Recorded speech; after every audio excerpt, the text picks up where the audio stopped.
was just talking and showing things and I wasn't recording. So, okay.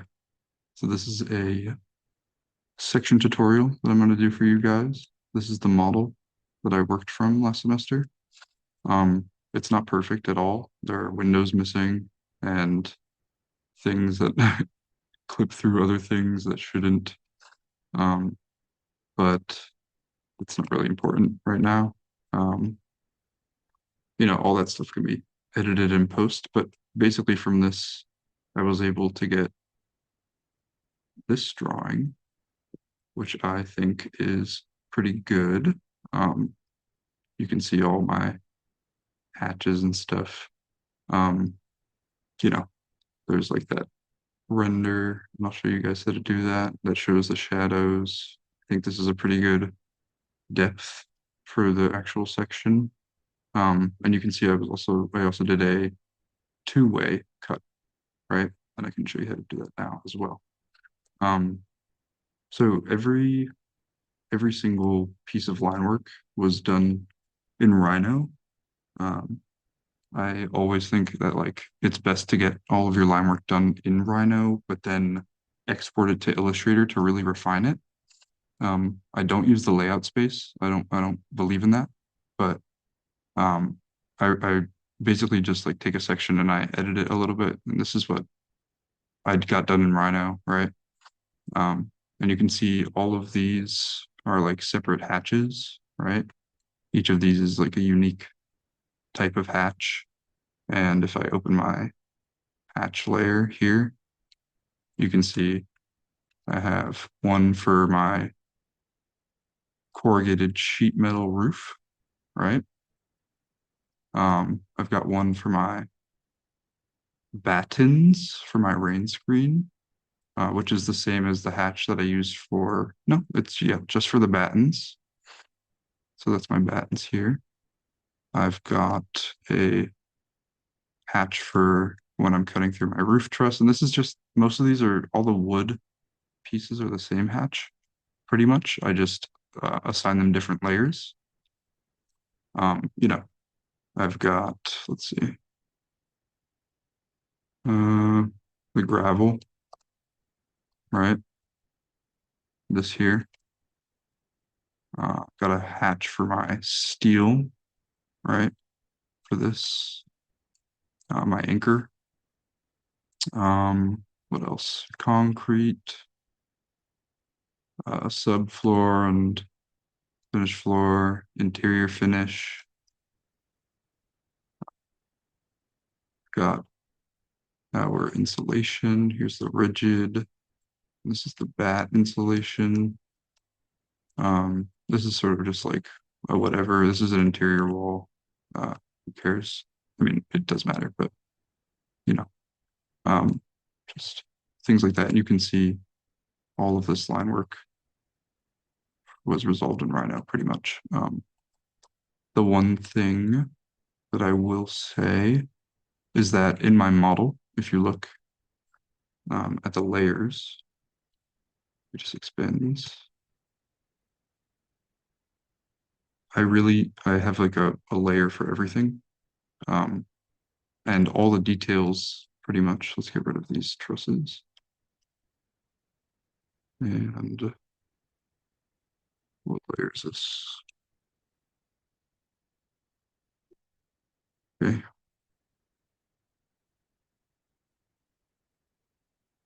Wait, so this is, it was not good with my layers here. There should be, I'll just put them in here for now. Okay. So if you look, I've got all my CAD blocks. There's some walls missing that got added later on. This is just like the model that I could find for this. Um,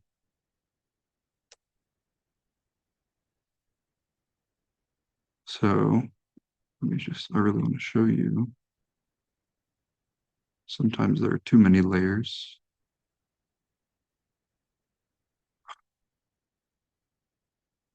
Bear with me, please.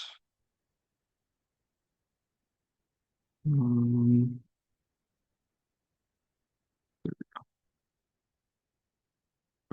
So you can see I've got all of my structure, right?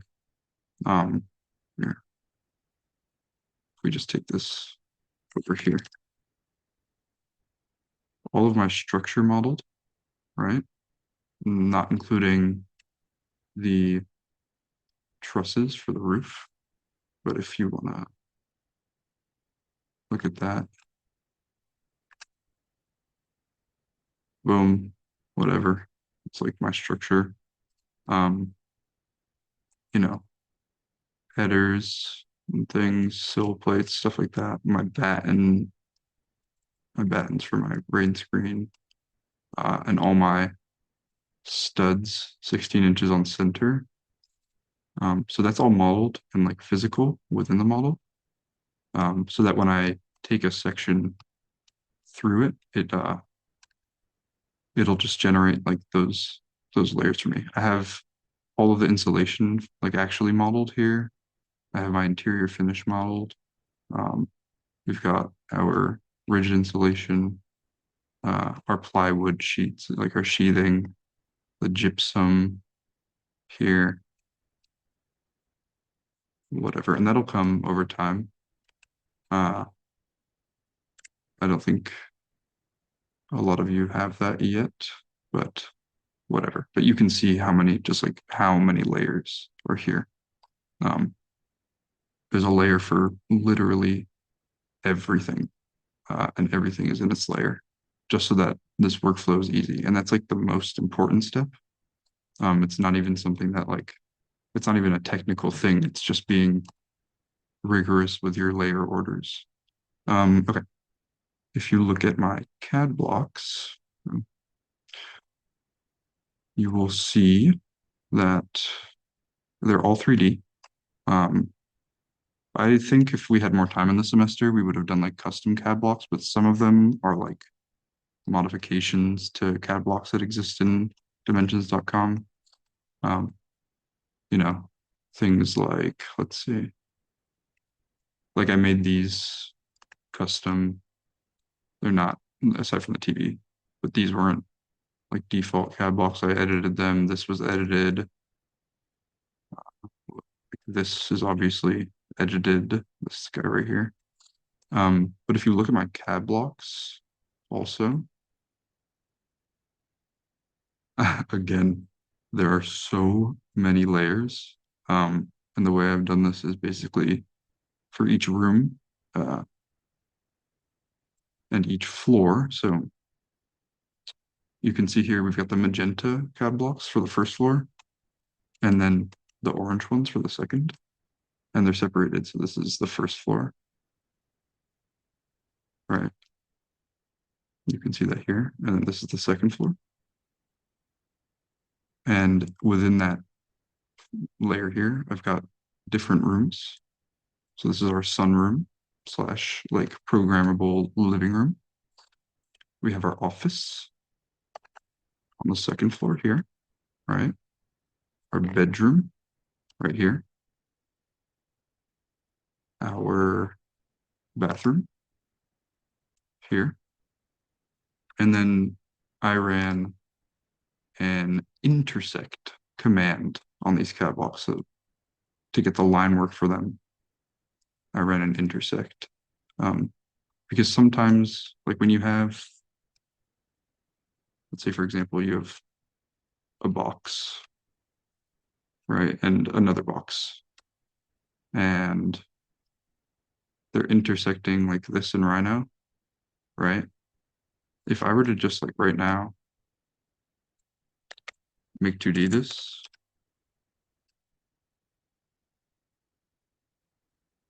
okay, so it doesn't show that where that intersection happens, right? Like we know that there's an intersection here, but it doesn't show up in the make 2D, which is super, super frustrating and super annoying when you're trying to do a drawing like this because it just doesn't work. Um, so to counter that, and this goes for the model itself as well, you just run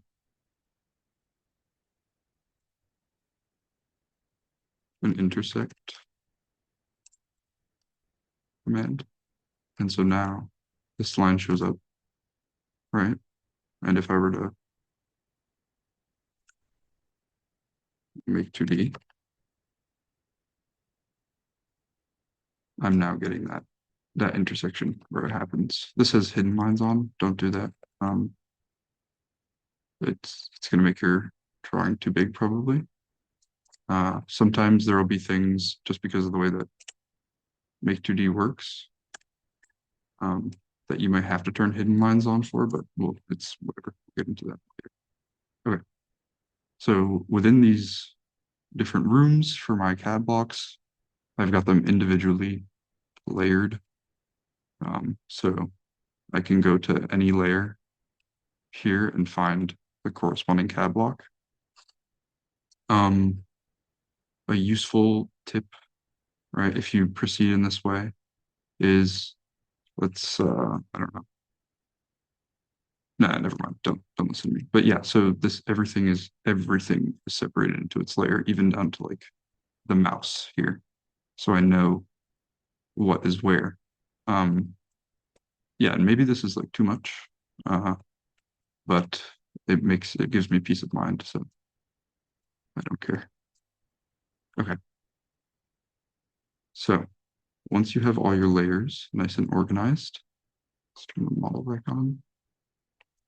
You need to find a good section for your project, right? So if I were to take a section just from what I'm doing right now is I'm holding Shift and Control, and that lets you select individual parts of like an object, even if they're grouped, you can see. So like I can select one face of this, right? Then I'm going to type in C-plane. This is just a general tip. If you type in C-plane and object, you can do OB. It'll set your C-plane, right, your drawing plane or whatever, to the face of whatever surface you select, which is really useful. You can also turn on auto C-plane, which will, if you have it unlocked, let me unlock it. Oh, Lord. Oh, this is a Rhino 7 file, guys, I think. Never mind. I don't know. Okay, yeah. If you turn on auto C-plane, it's a runway file, and you select a face or a surface or something, it'll set the C-plane automatically to that, which is nice. But I don't like auto C-plane. I like to control where the C-plane goes on, like by myself. So okay, C-plane object, boom. Um, then clipping plane, right? Let's say I were to just like take a section here, like this looks terrible. Um, it doesn't enforce anything in my narrative, right? Like what's even going on here? I don't, it's not good. This is a bad section. It doesn't show any of the life of the project. Um, I think the perspective section should be like sort of treated as a render almost. And you can see like here, this is missing like an entourage of people, but you can see how it like reinforces the narrative, right? There's these three masses, right? Let me just get rid of this. There's these three masses here, these three axes of privacy that we've like laid out in our narrative. And so the section cuts through all of them and shows the program of each of those spaces. So you can tell just immediately, like this is our bedroom, our most private axis with the office next to it.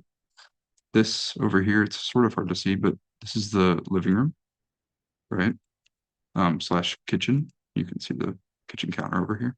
This is the living room slash kitchen. That's our um, most public access. And then in the middle of those two is the reprogrammable sunroom, playroom slash like secondary living space with these shelves so that the older couple can store their items, right? And that's our secondary, like our middle axis of public-private space. Um, but you can also tell that I did a two-way section here just so that we could see a little bit more clearly what's happening in here. And I'll show you, I think a lot of you have already figured out how to do that, but I'll show you how to do that as well. Okay. So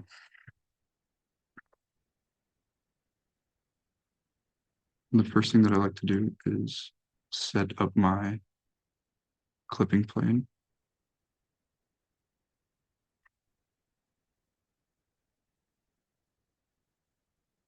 Just make a layer for it. Make it red. Right. Select it. Let me get rid of this for now. Actually, no. Just worry about this in a minute. Okay, so clipping plane layer. I set the C plane to this face here, right? C plane object, then clipping plane, just like that. And we can adjust this in our top view. All right. Another tip is you see how right now my gumball is aligned to the C plane. If you go down to the bottom where it says gumball, you can see in parentheses it says C plane here.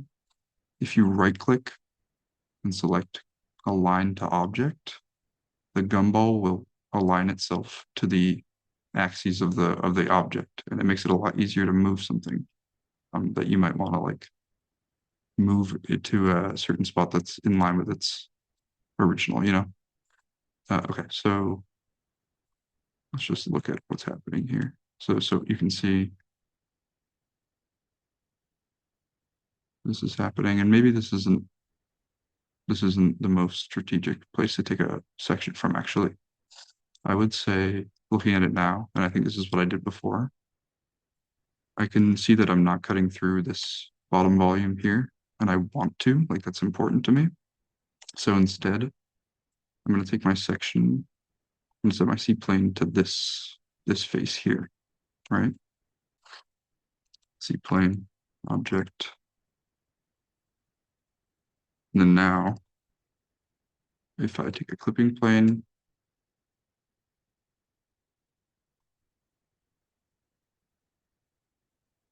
see what I did before.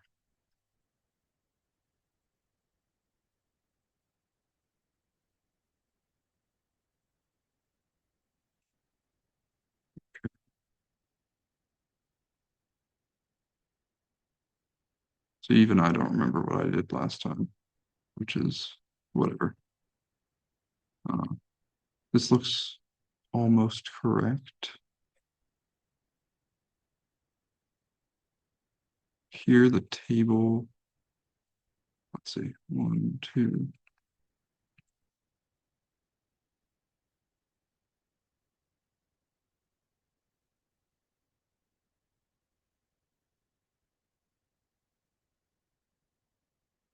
Okay. Yeah, this actually looks right. Close enough. Okay. So that's one of my clipping planes, right? But then I want another to cut through the rest of this over here, right? So right now we're cutting through this up here and this over here, but we need another one to cut through this. So I'm going to set my C plane to this surface here. And if you find that you're going to need the same C plane to use again, there's a tool over on the right hand side of the screen called named C planes. If you click on it and click this save as button, it'll prompt you to name it. So this is clip 01, right? And so now if I change the C plane, I can always come back here and set it back to that same position that I saved it at, which is super useful. So I'm going to make another C plane.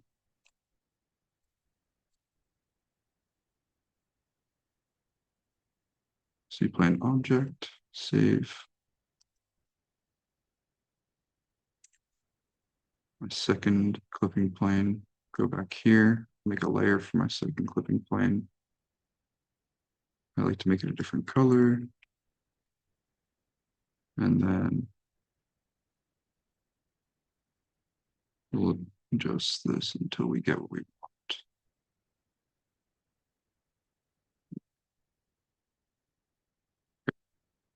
So this just about matches, I think, what's shown here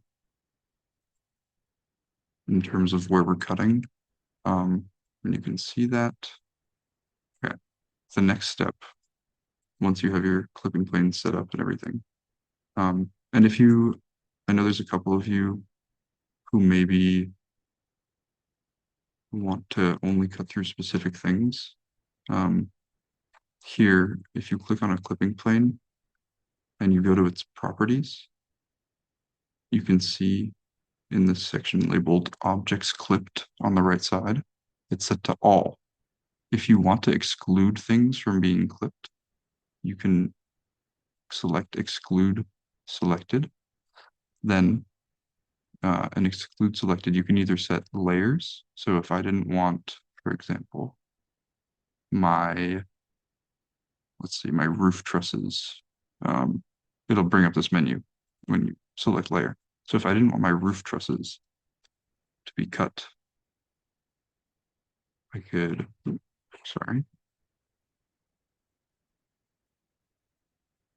my roof trusses to be cut, I could select them and hit OK.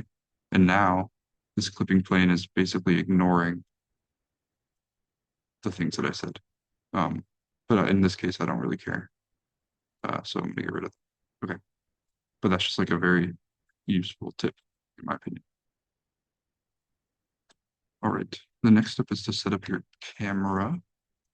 So I'm gonna set the seaplane back here. The trick that I like to do to get my camera in the right position is real quick. I'm gonna name this. No, I'm not gonna name this. I'm gonna make a new view, new perspective view.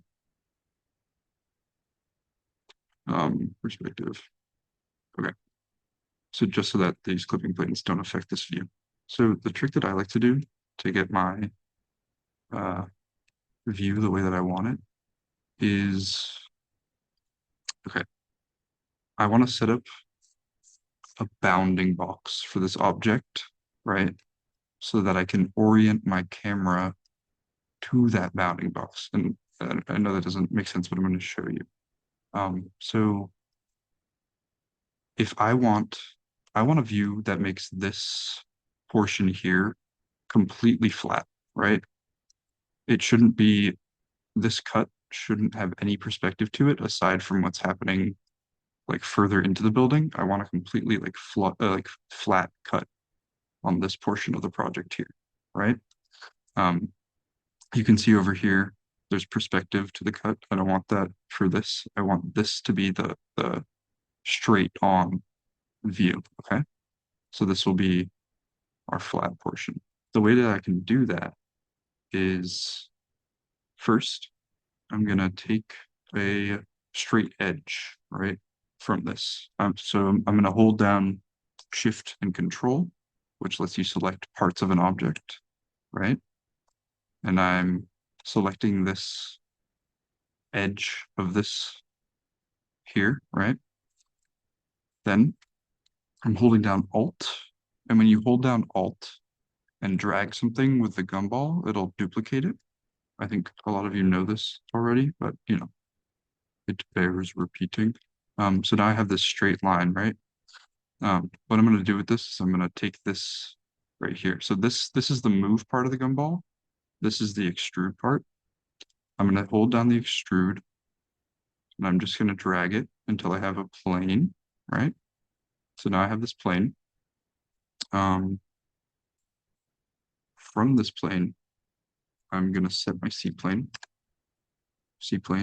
object, right? So now I have a seaplane that is aligned to this portion of my project here, right?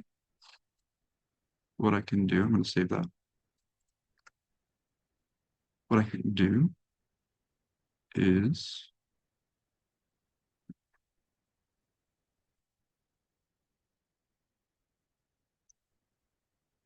make a new layer for my bounding box. hide these for a second. Okay. What I can do is select everything, right? Command A. I'm going to type in bounding box. Up here where it says coordinate system, by default, it's set to world coordinates, which are like the default Rhino units. Um, but I'm gonna click it once and set it to C plane, right? Output solids, cumulative, yes. And I'm gonna hit enter. Okay, now I have a bounding box, right? That is aligned to this portion of my project. Okay. And what I can do with this is basically if I select one face of this bounding box, like the frontmost, let me just make this a little transparent. Okay.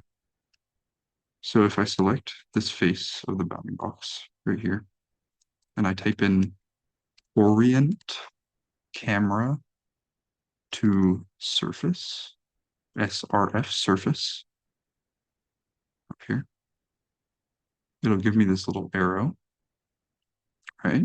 And if you click somewhere on the surface, now your camera is oriented to that surface, right?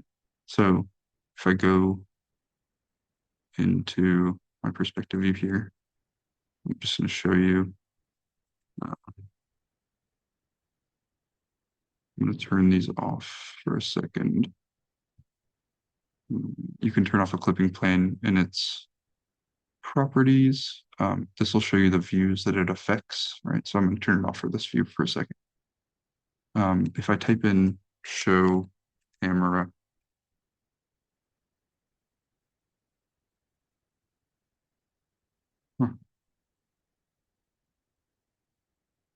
huh, it's actually not showing here. I don't know why, wherever it is. But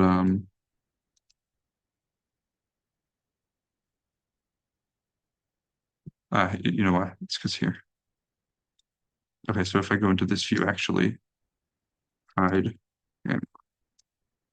and I type in show camera from this view and go to another view.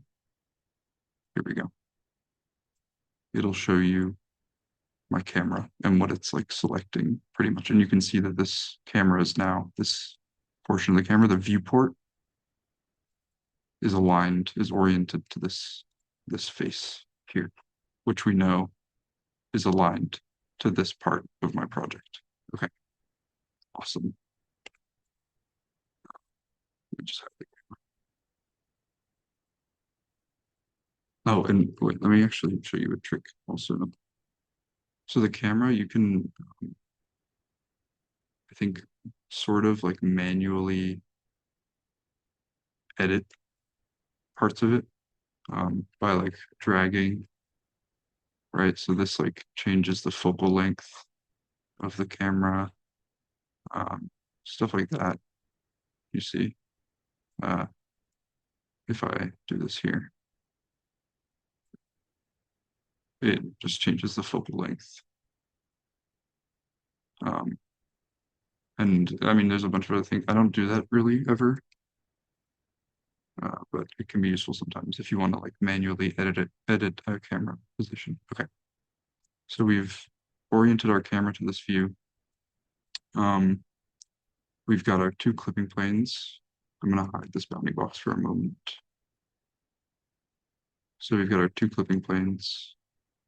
And now I need them to be active in this view. So I'm going to go here where it's, I don't remember which perspective this is, but I'm going to turn them on in perspective. And now they are cutting through our project. I want to see.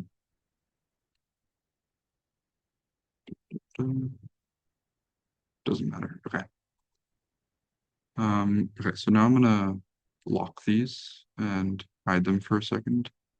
But this is like too far away, I think. Like this view is like not close enough to the project. So I'm gonna Command A to select everything, and then I'm gonna type ZS for zoom selected. and this will just like zoom in the whole thing. And we can also type in Z, hit enter, and press I to zoom in a little bit, right? And I mean, this is pretty solid, right? Like this is a close enough view of the project. Um, it's nice, right? Like this is what we have here, pretty much.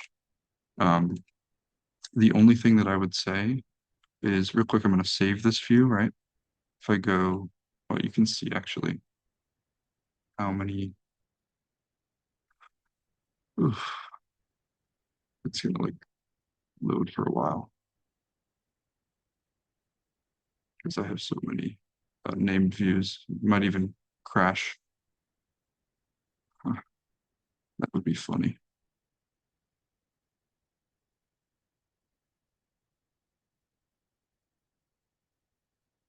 Just give it a second, guys. There we go. Okay. You can see over here how many named views I have. I do it for like everything. I'm gonna delete these all right now though. And I'm gonna make a new, I'm gonna click this save as, um, and make a view for my perspective section. Okay. So now, no matter what I do, I can double click on this and it'll take me back to that view. So I could literally just like do whatever. Like now we're upside down and then I double click and it takes me back to that exact view. Cool. Okay. So that's all the setup, right? The last step, and this is a big one, is making sure that so we ran an intersect on our CAD blocks. Yes, good, right? But you also need to run an intersect on your actual geometry. So you can see here things are like clipping in and out of the project, which is not good. We don't want that. We want to be able to see every single line and like in crisp detail. Um, so real quick, I'm gonna save because this is a heavy file and I don't want it to crash. So I'm going to save. This might take a second. Nope, never mind. Okay. So we've saved. I'm going to go here. We already ran the intersect for our cab blocks, so I'm just going to turn them off for a second. We don't need to do anything to them. Okay. I'm going to select everything. I'm going to use this layer labeled int. I'm going to just make it a random color like this. And I'm going to type in intersect. No, this is actually going to take a while. Maybe I can like pause the recording. Is there a way to do this? I'm not. You're just gonna have to wait.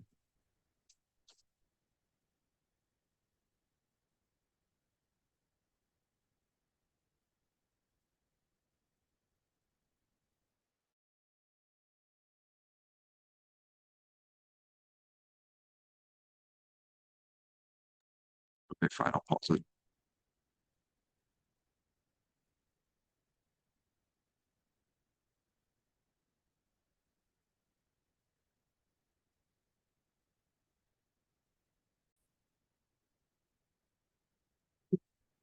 We're back. That took like, I don't know, 5 minutes, not even 2 minutes. And now you can see that we have our intersection line. So this is resolved where these intersect, all of this, right? Very nice. The other thing that I like to do, which is going to take a while again, well, once you run that intersect, I like to just type in cell PT just to select the points and delete them because we don't need those.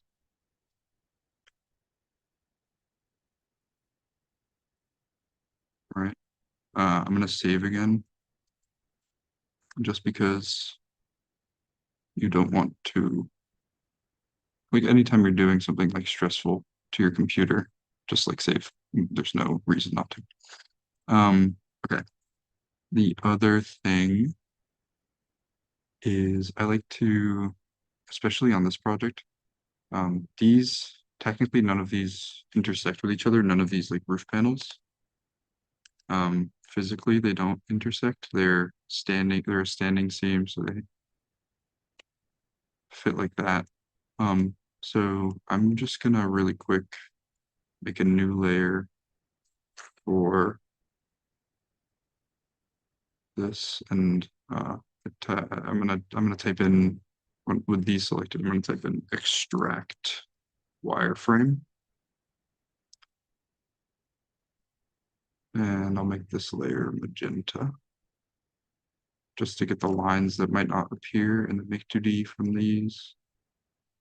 Okay, cool. All right, so we've got our wireframe, we've got our intersection, we've got our CAD blocks with their intersections, and we've got the model itself. Then we have our view, right? And our two clipping planes. Super cool. And this means we are ready to make 2D.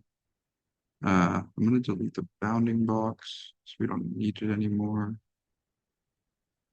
The one thing that I'm going to do though is I feel like this lens length is maybe a little too high. So really quick, I'm just gonna change the lens length to like maybe I'm gonna test a couple things out. Let's see 40, how that works.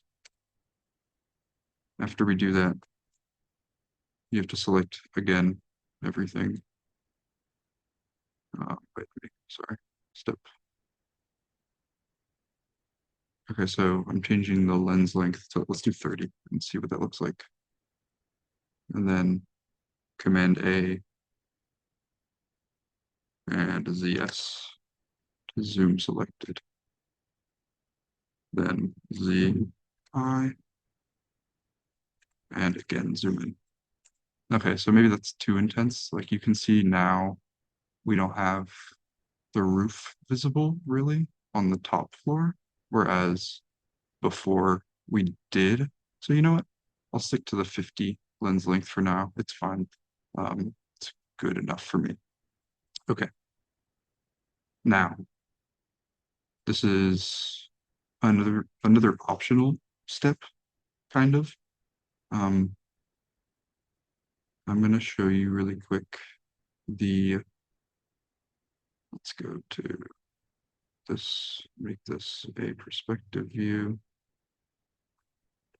Let's turn off the clipping planes in this view right here. Okay, I'm going to show you really quick a trick that I like just to get like some clean lines for your section. So I'm going to make a new layer, title it section 1, and then another one, section 2. I'm going to select this layer, section 1, make it red. It's going to correspond to this flipping plane. Then I'm going to draw a line or a polyline, whatever. It's a typical poly line from, I need these points real quick.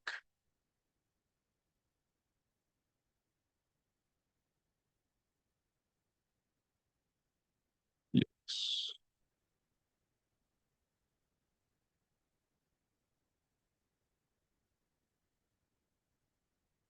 Okay. Um, what I need to do is figure out where this clipping plane intersects with my geometry. There. Okay. So we can see what I just did was basically I selected the clipping plane and then I'm going to select two places where this clipping plane intersects with our geometry. Like here. And the reason I'm doing this, and maybe there's a faster way to do this, but this is just how I would do it. The reason I'm doing this is so that I can intersect, right? And find out, because I want to draw a line that represents where this clipping plane is. You know what I mean? So I'm going to type in intersect. I'm going to just really quick move these up a little bit. And so now we can, with this layer selected, type in polyline, and I don't have any of my snaps on. It's awesome. That's probably why it wasn't working before, actually.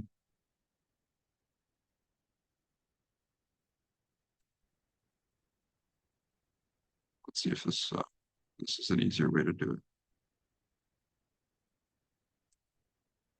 Oh yeah, okay. So I'm just dumb. I didn't have my snaps on for some reason. So what I'm gonna do is just type in polyline. I'm gonna draw a line that goes from this end of the flipping plane to this end. All right, I'll turn this off for a second. Boom, so now this represents our flipping plane. Then I'm going to move this up like this. Okay, so there's this tool in Rhino. It's sort of like a make 2D, but it's basically called section. Um, so the way this works is if you type in section, you can, it prompts you to select objects, right? Um, in here, there's a couple things that we want to alter. Assign properties. We want it to be by input object, right? It's set by default to current layer. Well, actually, we'll do current layer. That's fine. Output curves only, good. Group objects by section plane. No, we don't really want that. Extended section. So actually the default options are good. But it's prompting us to select our objects for section. Let's do that real quick and select these objects. When we have our objects selected, we'll press enter. Then it prompts you to choose a start of the section, which is where this line comes in. So this is our start. And then it's asking us for end of section, which is here. And what this does is, if we hit escape now and take this over here, if it'll even load.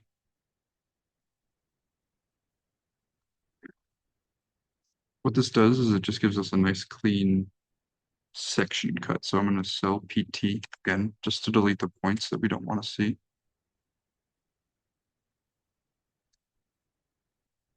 Okay, boom. So now we have this, right? And this is like nice, clean section cut lines, which basically like represent the poche of our section. I just like to have this done just in case I need it later. Right, so let's put this back where it was. And then we're gonna do it one more time for our other clipping plane. So let's draw a polyline.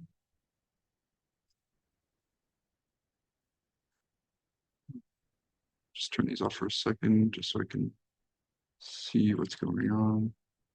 Okay, polyline.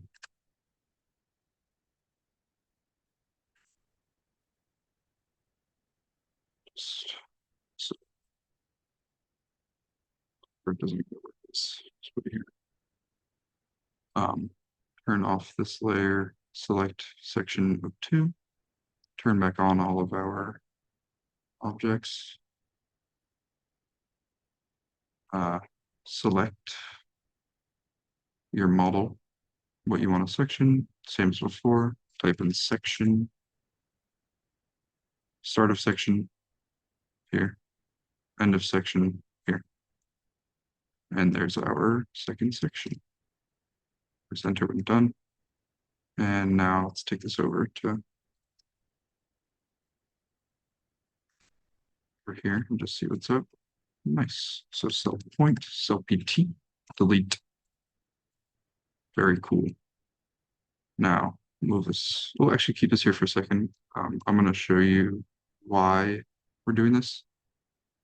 So if I take this, my other section, and bring it this way, you can see, and yeah, this is pretty clear. You can see there's a point where these two intersect that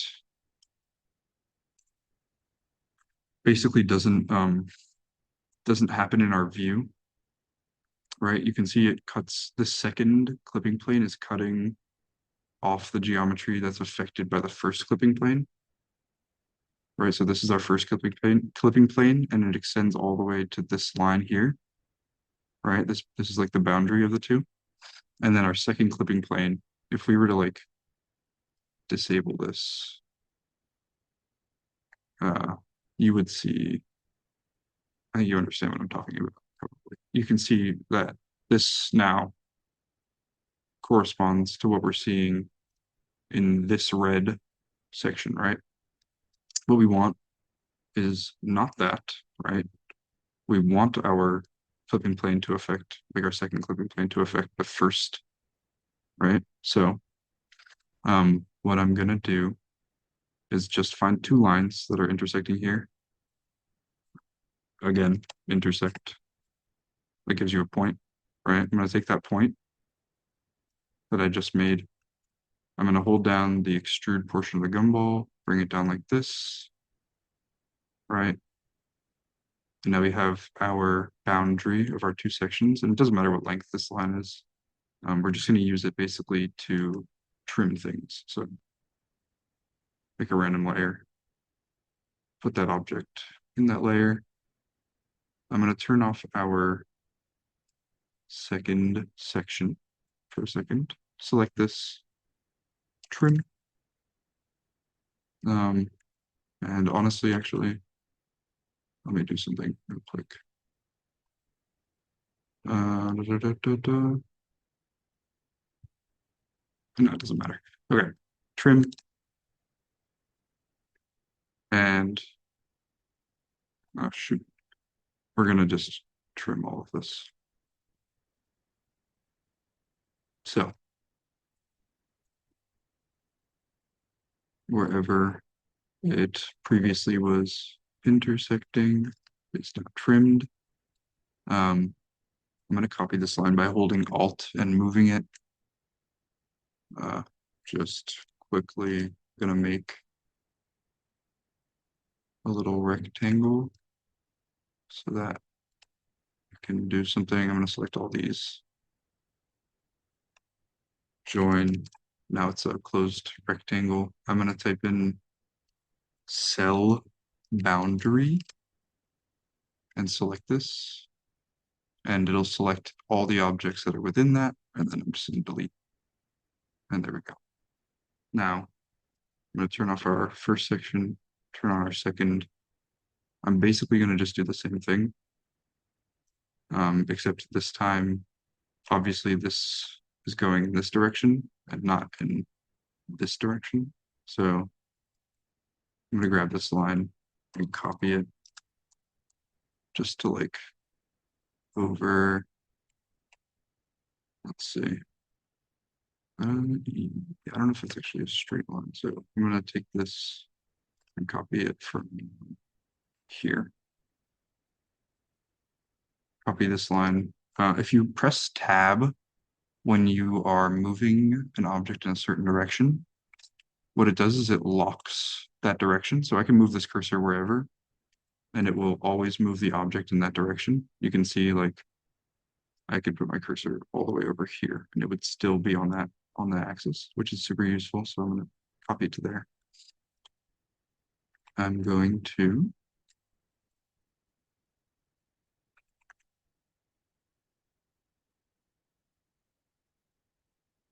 move, just move that real quick out of the way, and then make another rectangle just because easier than trimming, I find. And this is sort of why I'm showing you the cell boundary trick. So first I'm going to get rid of this point. Okay.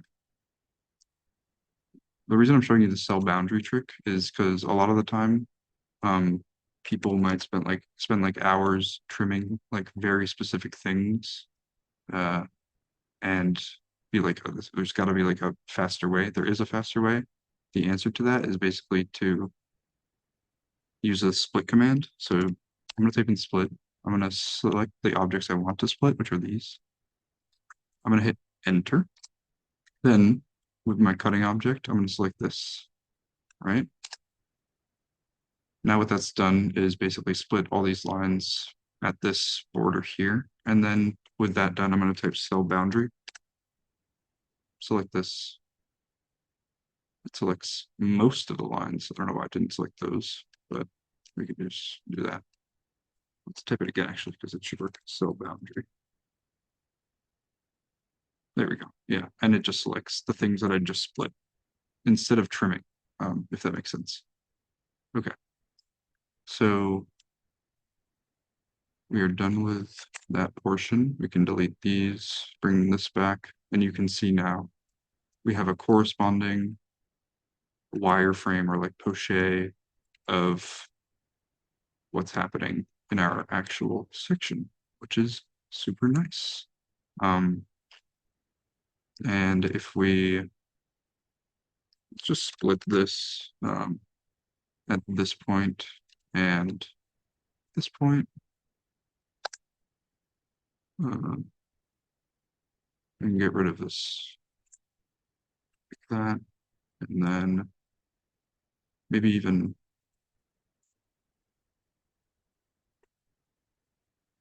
split this again, or trim it. We can even do like this.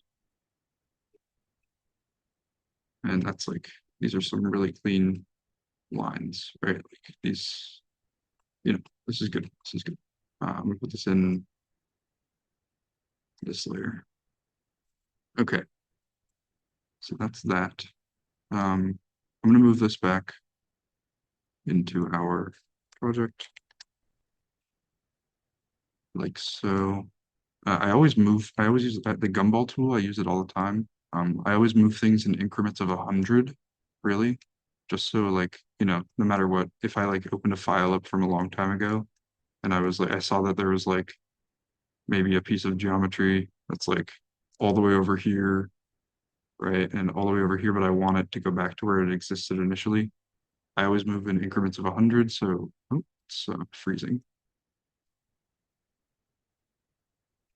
It would suck if it crashed now from moving that.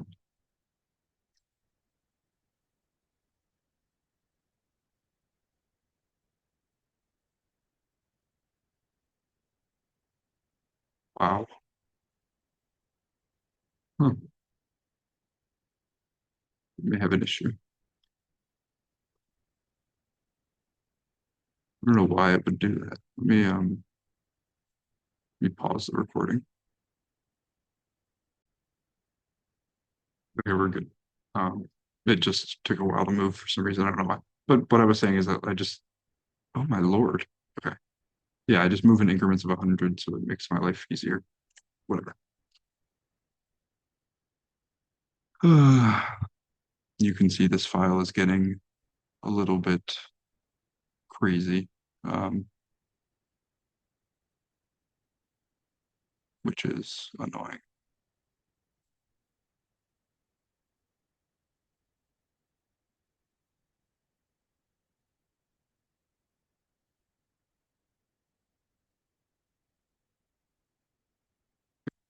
Pause the recording again. You know it's bad when the file takes forever to delete something. Okay. File saved. Nice. Um, the section is basically ready to make 2D now. I'm thinking, is there anything I forgot? I don't think so. We'll see. Obviously this model doesn't have a foundation. I added the foundation in after the fact. Um, and yeah, just because I didn't want to model that, it's just like too much for me. So, okay. We're ready to make 2D. I'm going to quickly check a couple things before I make 2D.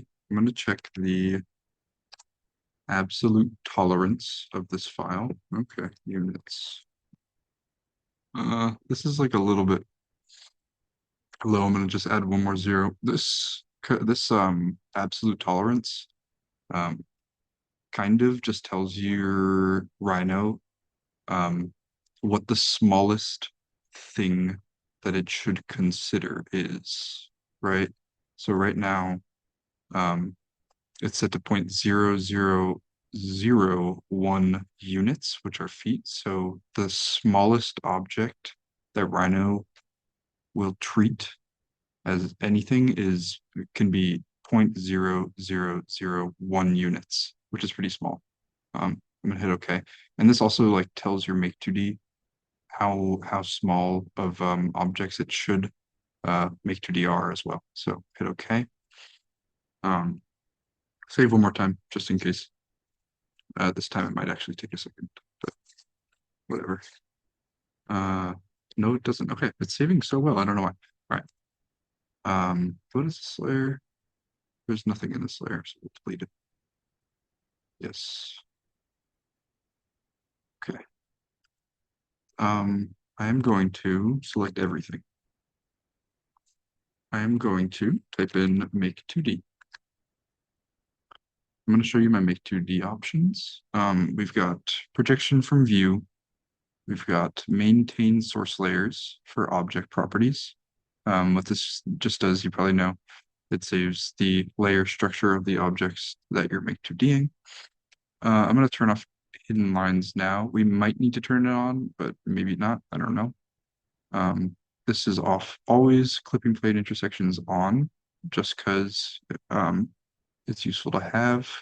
No group output, no register with previous. This is the most important step here. Viewport rectangle, right? Always on. We'll call this section. And we're gonna hit OK. Okay, so this is like a big thing for me too. After I hit OK, I always zoom in, and you'll see me do it in a second. I always zoom in and start panning around with basically what I'm going to do is I'm going to zoom in a little bit to the model, hold down right click and shift, and start moving around and looking at things. What this does is it's like kind of a trick. Make2D only works on what the Make2D sees, if that makes sense. Um, so you have to sort of like show it lines for it to interpret them. Um, you'll see what I'm gonna do. So I'm gonna hit OK, zoom in, and just start like panning around while holding right click. Just don't let go of right click. When you let go of right click, it'll end the make2D pretty much. So I do this for like a little while. Just like, I don't know where my object, there we go. See, and I'm just looking at everything. Make sure that it's constantly moving. Um, yeah. And then it'll start to get a little slow, which is how you know it's starting to process. And you can see in the bottom right, the taskbar is at 0 right now, which is a good thing because I'm still telling it what to make2D pretty much. And I'm just gonna keep doing this just to be like kind of thorough. I don't know if this, like maybe it's a placebo effect. Um, but I used to find that there were a lot of lines missing from my make2Ds, and then I started doing this, and that was less of an issue. Um, but whatever. Okay, that's enough for now. It just jumped to 99. I'm gonna let go and let it process the rest.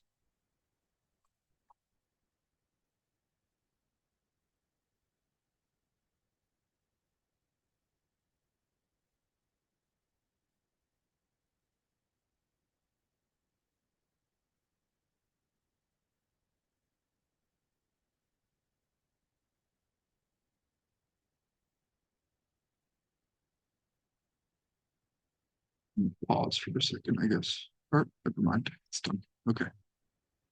All right. Now, if we go to our top view,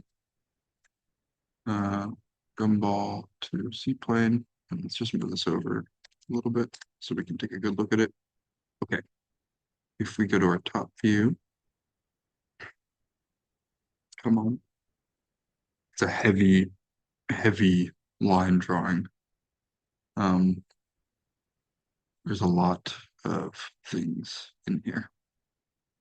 So it's gonna, I guess, be slow now. Whatever.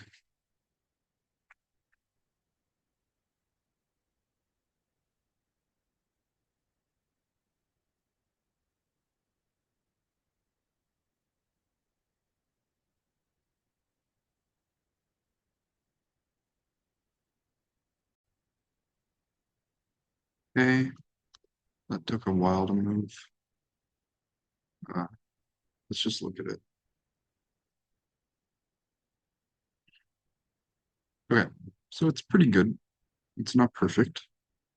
There's still some lines that are missing, but you can see all these like different colored lines are like where the wireframe and like the intersect commands happen. So we know that my intersects are happening on these green lines. And anything that's in a certain color is pretty much saying that like this wouldn't have shown up if we didn't run those commands, which is like a lot of information, right? Like we would have not gotten any of these or any of these lines. Like that would have sucked. Um, so this is that. Um, you can see we're missing some of the profiles of our wooden members, and I'm sure there's other stuff missing. But if you remember, over real quick, I'm going to save. Um, that's why we ran the two section commands earlier, which is going to save us here in a second, and you will see. That section command also just makes life easier when you are actually like applying hatches to things. So, okay, I'll show you what I mean. Let's make this smaller and lock it for now. And then we'll go back to our view. Oh, and this is like also another reason why I save the view. Like now we can just, double click here and it takes us back. Okay. So what I'm going to do real quick is turn off the model.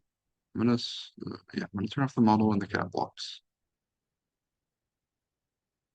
And you'll see why, and all of these lines as well. Just so that this is the only thing showing. Um, I'm going to turn off the clipping planes in this view for a second as well, because right now they're cutting through some of this, which we don't want. There we go. Turn these off. And then I'm gonna just do another make to date. This is why I keep the viewport rectangle on, so I can layer different make to Ds on top of each other. So now we have this super clean make 2D of our section lines, which we'll just send over there. And it fits perfectly onto our drawing, right? So that's like how to get the section. The next step is a big one. And for that, I'm gonna export this. So we're done with our 3D model for now. We've gotten all the information that we need from it, you know? So I'm just gonna save the file.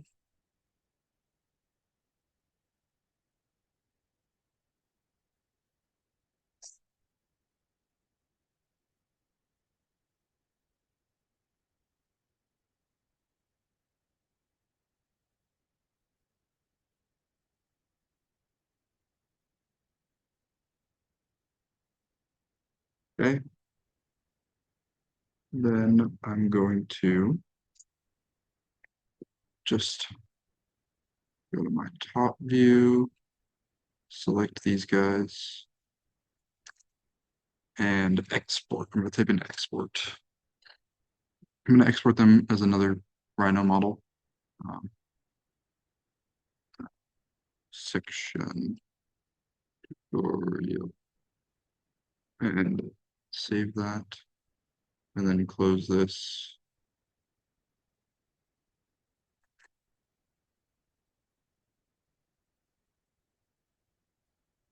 Voice it. No.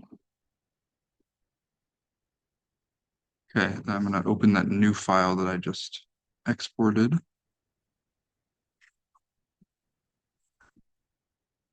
Okay, boom. All right, let's just move this. Oh, there is one thing that I will show you in a little bit that we do need the model for.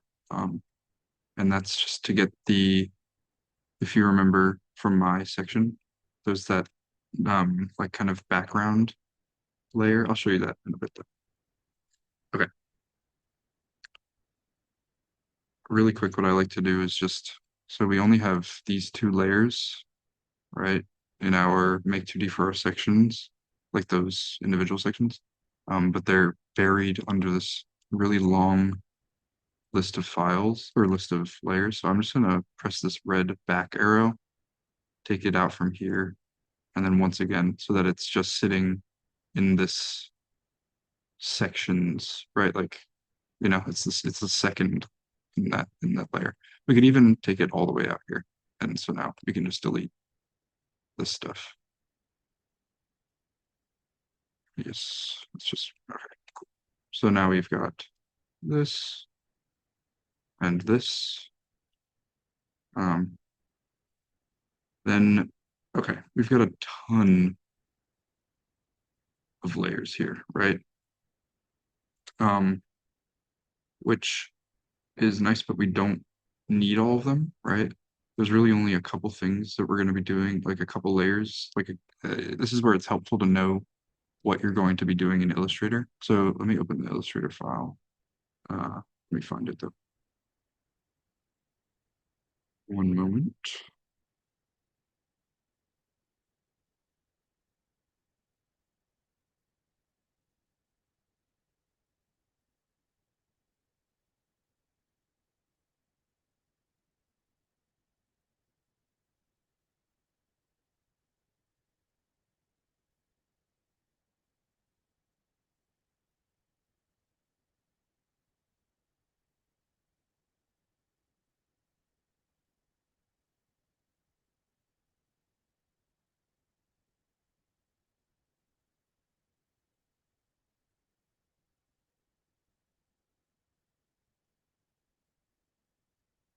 Hmm. The thing with making nice drawings is that they're super heavy. Um, this is like 18 megabytes by itself. Right. All right, let's look. So if you see here, I've got a few different line weights. I've got this zero point 0.2 at a 60% opacity gray line weight. Um, then I've got this, which is, I think, zero point 0.2 as well. Uh, like that's my lightest line weight, I think. Maybe it's 0.125. Yeah, this is my lightest line weight here, 0.125 at 60% opacity. Um, my darkest line weight is this outside border here at 1 point. Only that's like my darkest line is zero point 0.1 or is 1 point, right? For the outside edge of this. So it's helpful to know, the reason I'm saying this is because it's helpful to know your line weight structure, right? I know line weights that I like and increments that I like to work within. So like these little like secondary lines of my objects are in 0.27, or like for my cat box, they're 0.2. And I change the opacity. It's just helpful to know what's up with your line weights. Like this is a 0.125 for the panels of my rain screen, things like that. Um, so come up with a nice set of line weights that you like. Have them in mind when you're doing your drawing, because what we're about to do in Rhino is just basically organize the layers into separate line weights. Okay, so I'm going to save this and open my Rhino. And then wait for this to save and just close Illustrator because, yeah, we don't need it open. Okay. All right. So immediately, I know that the wireframe and interior lines or intersection lines um, can be their own layers. I know that basically all of my model lines, so that's anything that's happening here, aside from like the rain screen panels, which I would want at a lighter line weight, maybe, and the roof trusses, which I might want at a darker line weight. So um, are going to basically be the same opacity. So I'm going to select one line from here. And we know in my thing, if I just go, if I close this real quick, here we go. I've got my panels layer. I'm going to select those, right? I'm just going to bring this all the way out of everything. So it's its own layer and hide it so that that takes care of one, right? And I've got these, which are in my roof truss layer, which is here. And I want this to be its own line weight also. So I'm gonna take this out of the make 2D, boom, turn it off for now. Then, okay, so these for the door, and I think, let's see, maybe like these here can be their own layer, like together.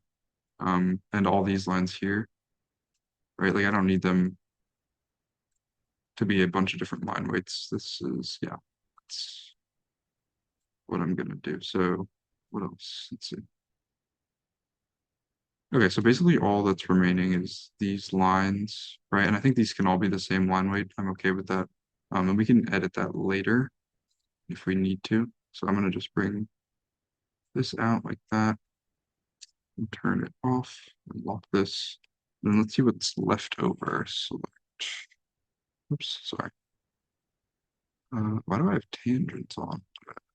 That's interesting.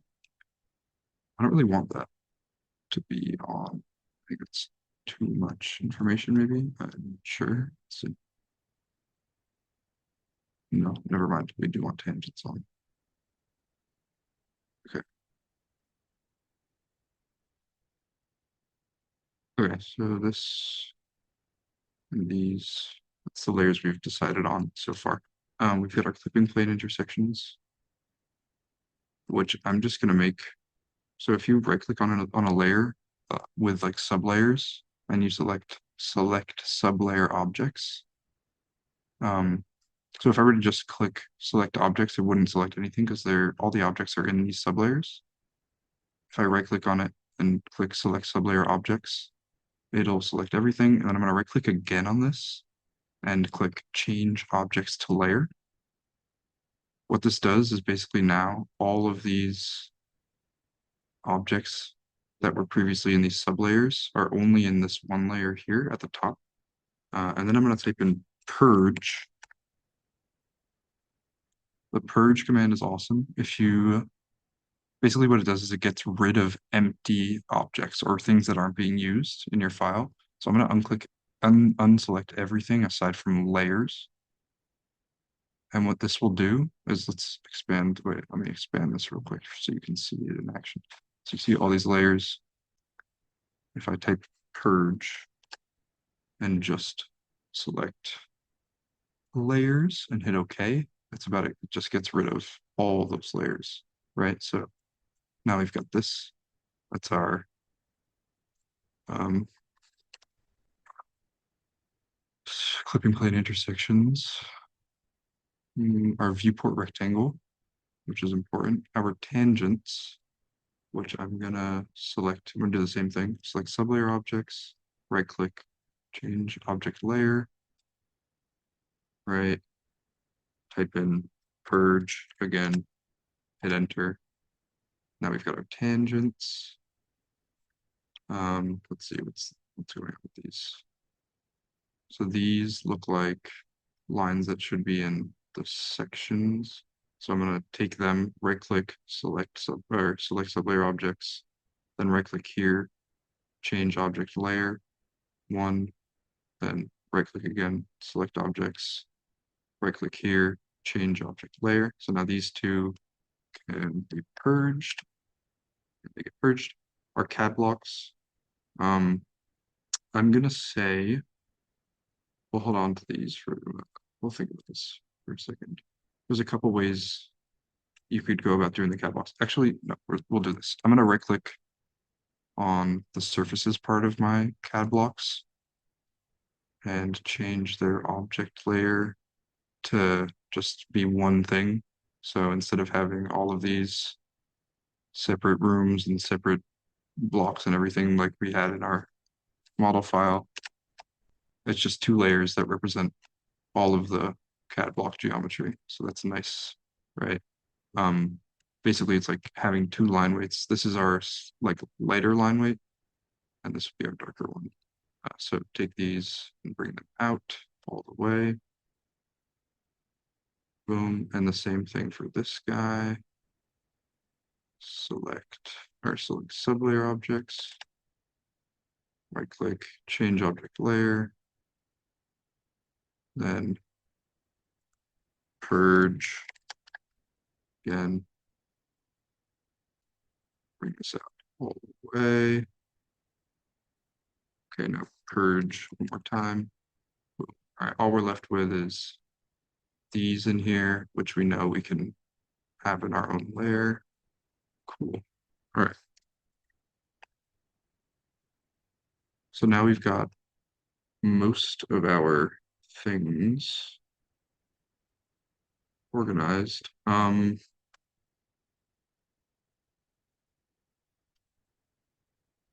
I think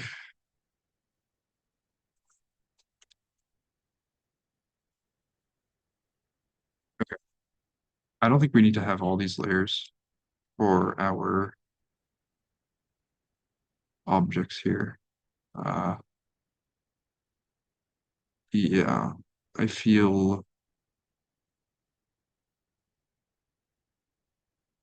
I feel like these are going to end up being a lot of the same line weights anyways.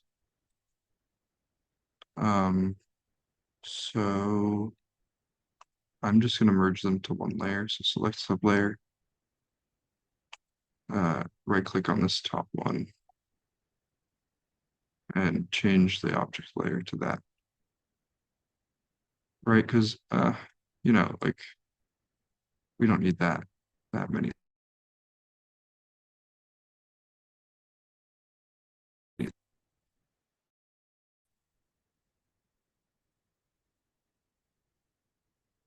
My headphones died, but it's fine. Should be okay. All right.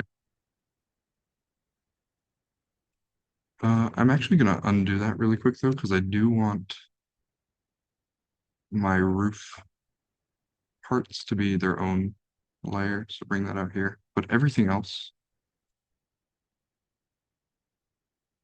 can just be in this model layer. Okay.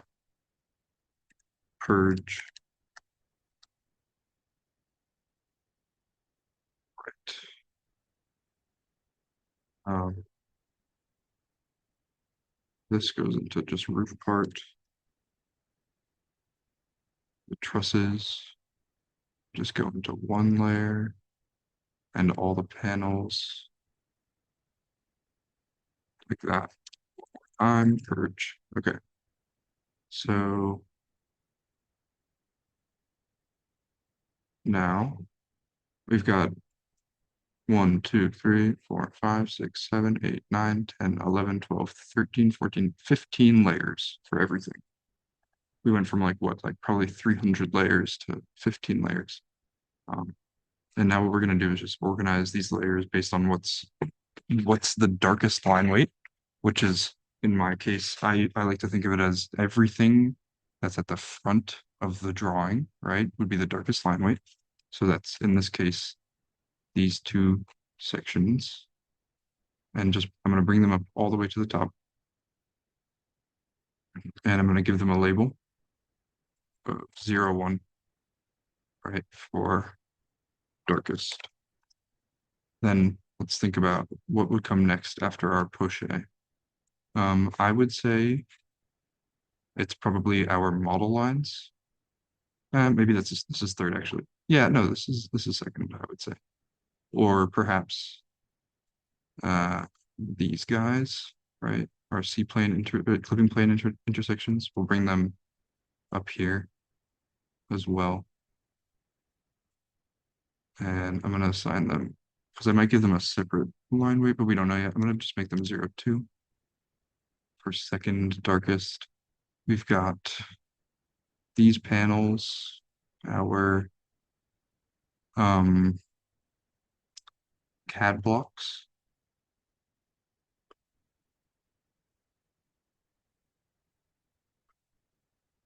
Uh,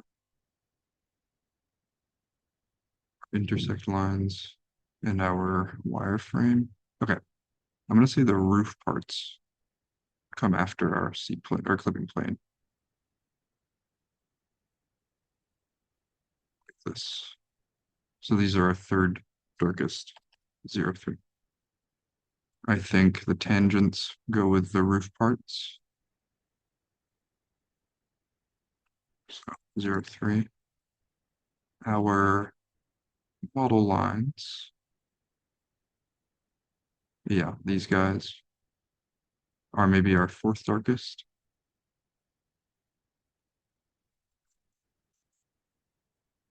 Then we've got the panels and the roof trusses, which I'm going to say are the same line weight.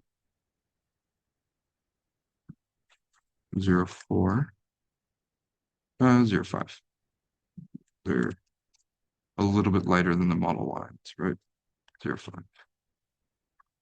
These guys can be, I think, the same as our, I'm going to give them actually a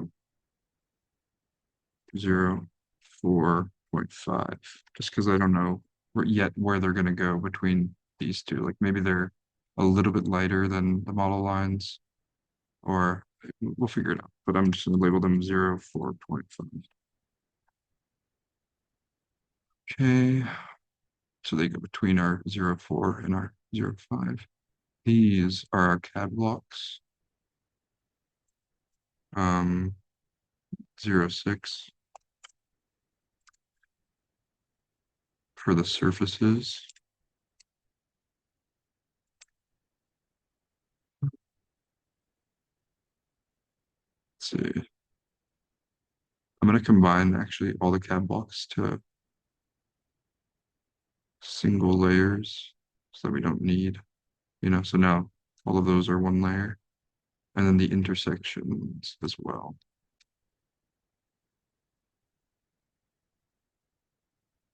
So we get rid of this. Okay, so we get this, and then 6. Oops. All right, and then we've got our viewport rectangle. Cool. I think this is annoying when all these are different colors. So I'm gonna just make everything black. And just to get a sense of what I'm looking at, so this is my darkest, this is my second darkest. I'm gonna do this. Then these, I'm gonna just change the opacity of things in Rhino to sort of get a sense of what this might start to look like in Illustrator.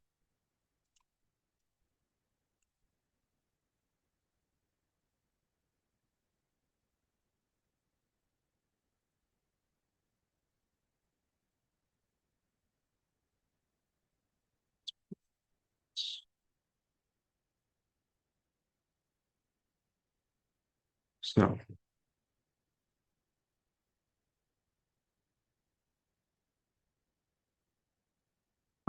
we've got all this. Cool. I think let's just, oh, I know what's happening. Sometimes things don't display by their layer, so just go to their properties, set to display by layer. See now things are displaying by their layer type. Okay. Um, cool. That gives me like a sense of what's happening here. I'm gonna go really quick over here and change everything back to the default black because as you can see, we're missing some lines where things intersect. You have two options. I'm gonna make a '07 edit layer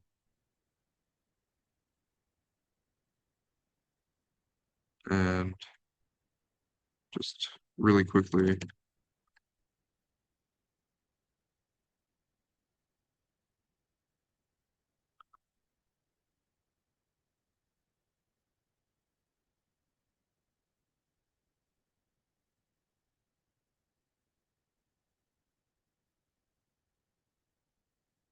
just like start fixing things a little bit.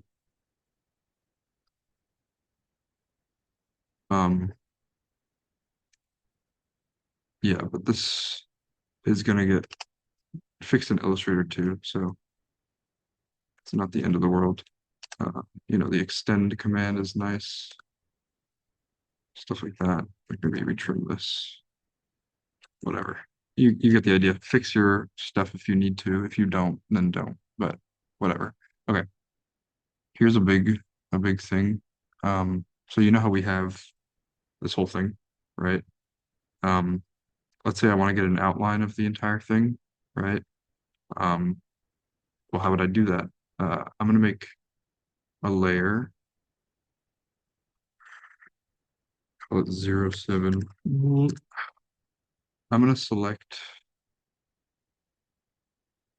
I'm gonna just change these to this. So here's a command that I really like. If you select a ton of things, and you can see there's all these interior lines and stuff like this, um, and it's like, but I just want an outline of this, right? If I select everything and I type in uh, curve Boolean, it's going to take a second, but what this does is it basically um, creates like an outline of things for you if it loads. I guess we'll see.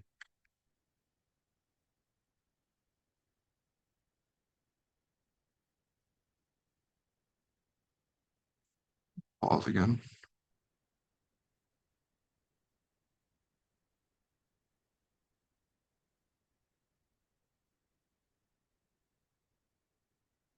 Oh, never mind. Okay.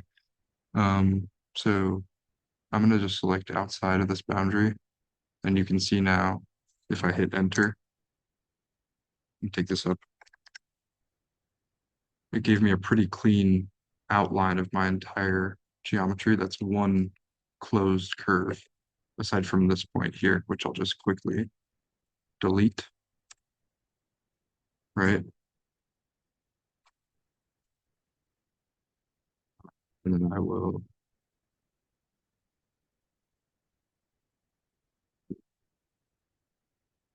bring it over here. Where is that? There it is. But then I can just extend this. And yeah, we've got one closed curve that represents our entire outline, right? Another command that I like is I'm going to save really quick. I'm going to select everything and just type in simplify curve. What this does is it just reduces some of the point curves, like the points on the curve. So if you have a line that's comprised of like a bunch of different points, like let's look at this. It got rid of some of our like line or duplicate points for the. It's just it's nice. It's a good command. It makes the lines lighter on your computer.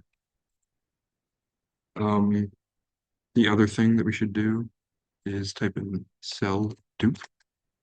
And you can see up here it found 147 duplicate lines. Um, some of these we want to be duplicates, so like our clipping plane intersections. If we lock the layer, it'll remove them from that selection. Let's see what else. Maybe our it looks like we're getting a lot of duplicates in. Let's actually drag these down and see what layer they're in. So layer section. Okay, I see.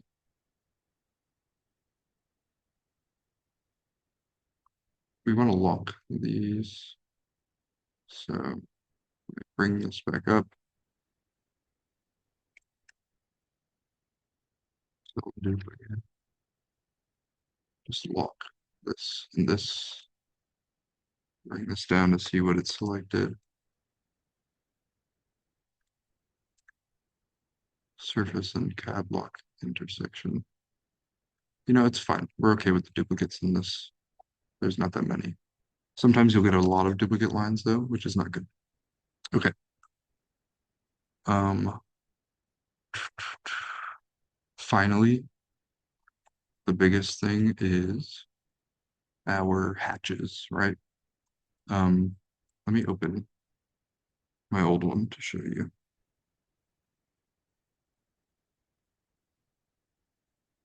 really quick.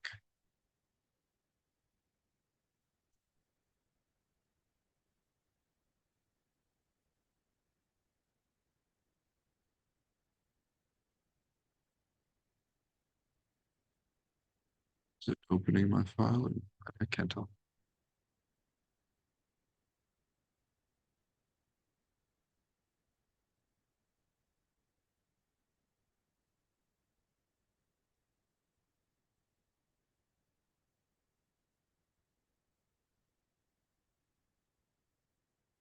Here we go.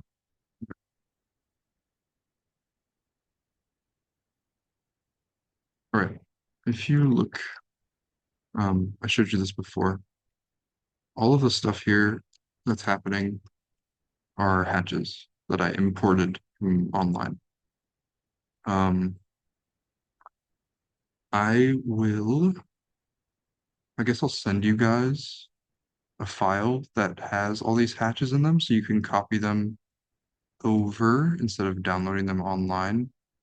But if you want to import hatches, oops, sorry. If you want to like get your own hatches, um, you can go to document properties in hatch here. There's this import portion. You can see these are all imported hatches. Um, you need to import them as a .pat file, P-A-T, .p-a-t file into Rhino, and it'll let you use like online hatches and stuff. But I'll provide you. So we've got like woods, plywoods, steel hatches, concrete, gravel, ground, um, rigid, bat, uh, like gypsum and stuff. Um, just like a nice set of hatches. So I will give these to you. I just typed in cell hatch, which selects all my hatches, which is just a useful command. Um, and these are all the hatches. So yeah, I'll just provide these to you in a file. Um, cool. But what you can see though is that these follow, like if you look closely, you'll see that these hatches, if we just select these and bring them down over here, these hatches follow my section for the most part. Not really though. Because this is a later version of the model where we resolved a couple more details. But you can always go in in 2D and edit details that you need to, whatever. Okay. So Here's the big thing that I like to do. Uh, yeah. So let me just go back up here. Okay. So we've got our outline of our project, which is good. We've got our sections, but we need to be able to use these as hatches. We don't want to like go in and individually hatch things. That's annoying. You're gonna have to do that for some things, but we want to automate things as much as possible, right? So you can see here I've got a hatch layer for every single thing, right? Um, and so I'm keeping in mind my detail as I'm drawing, right, in Rhino and hatching things in, and making new layers for anything that I deem as different, right? So I'm gonna take these all the way up here, and I'm gonna work through this really quick. So a fun command is isolate. It's like hide, but if you it's easier than hide because it lets you just select the things that you want to isolate and it makes them the only thing that you're looking at. Okay, whatever. Um, I'm gonna unisolate for a second.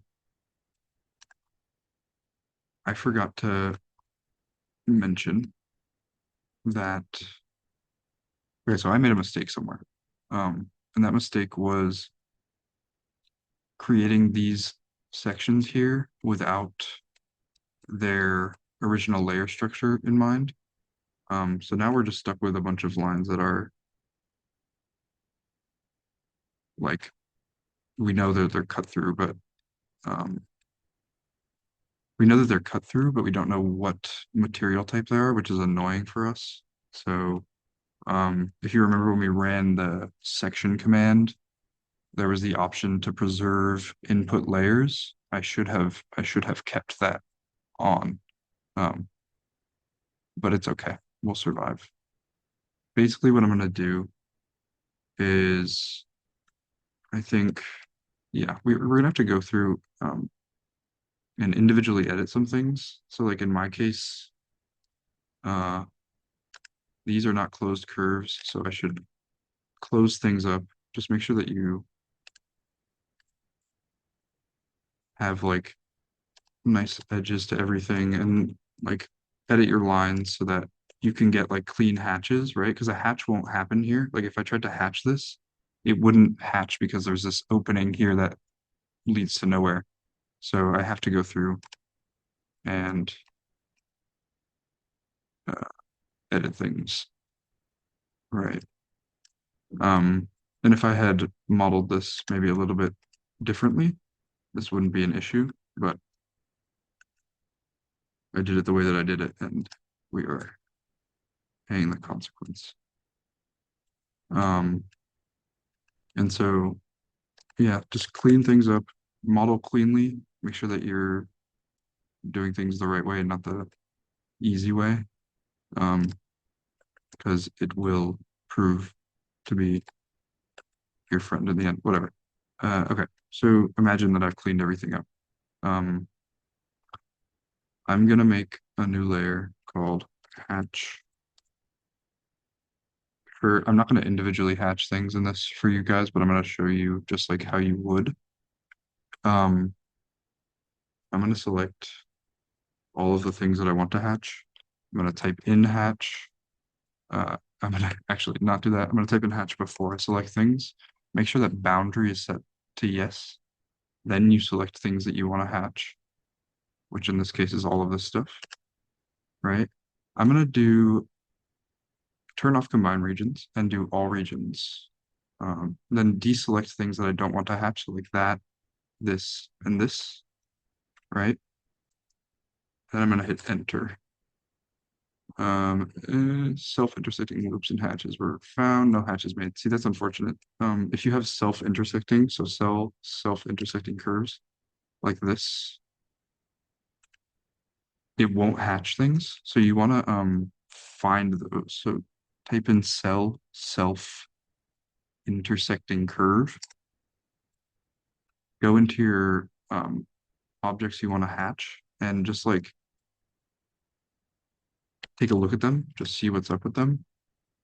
So we can see here that this is like a pretty normal rectangle. I'm not sure why this is self-intersecting. But what I'm going to do is just make a new one because it's going to be a pain. So cell last will just select the last object you made or edited. I'm going to select the new rectangle and I'm going to match layer and I'm going to select this. So now it's in the layer of that. Move this down. Okay. I'm going to try my hatch again. Hatch. Combine regions, no. All regions. Deselect these. See, this is annoying. Delete this. So, self-intersecting.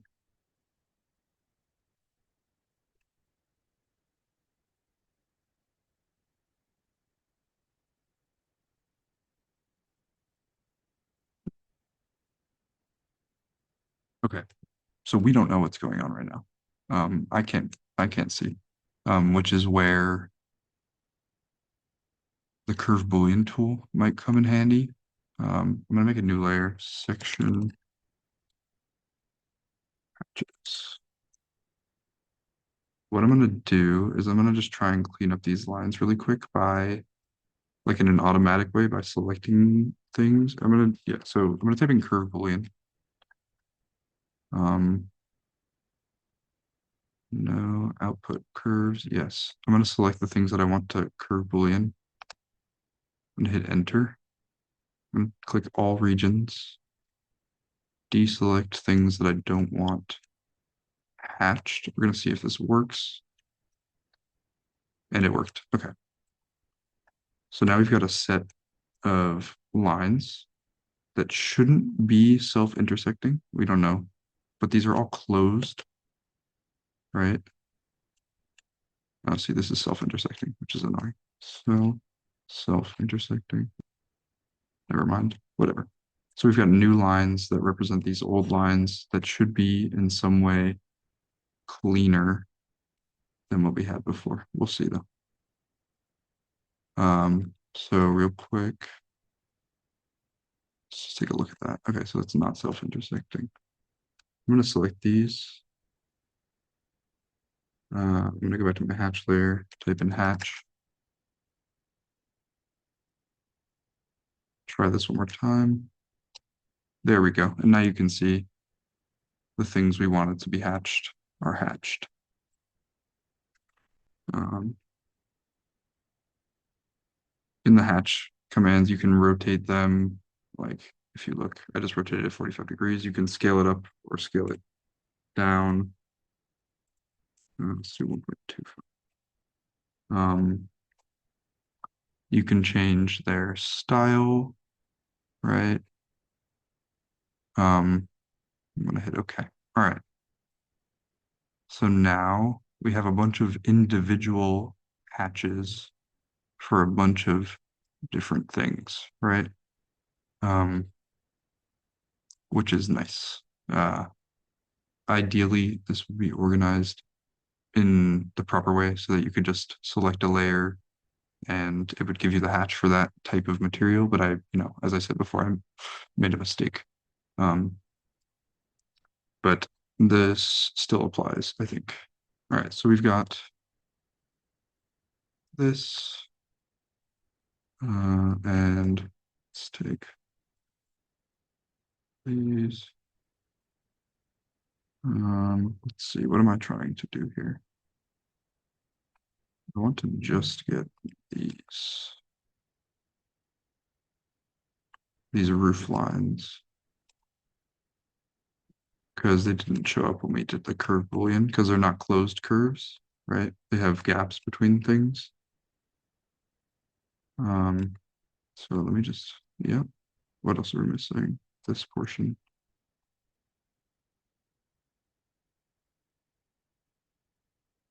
Okay. Move this out of the way. Move this. Oops. Move this. to here. Okay, cool. So we've got our section outlines. We've got our hatches.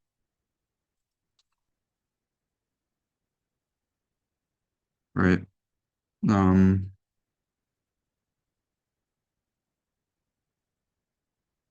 yes, select these. Let's just copy these to here. All right. And I'm going to unisolate to bring this back into our main model space. Okay. So let's see something. I'm going to bring this down.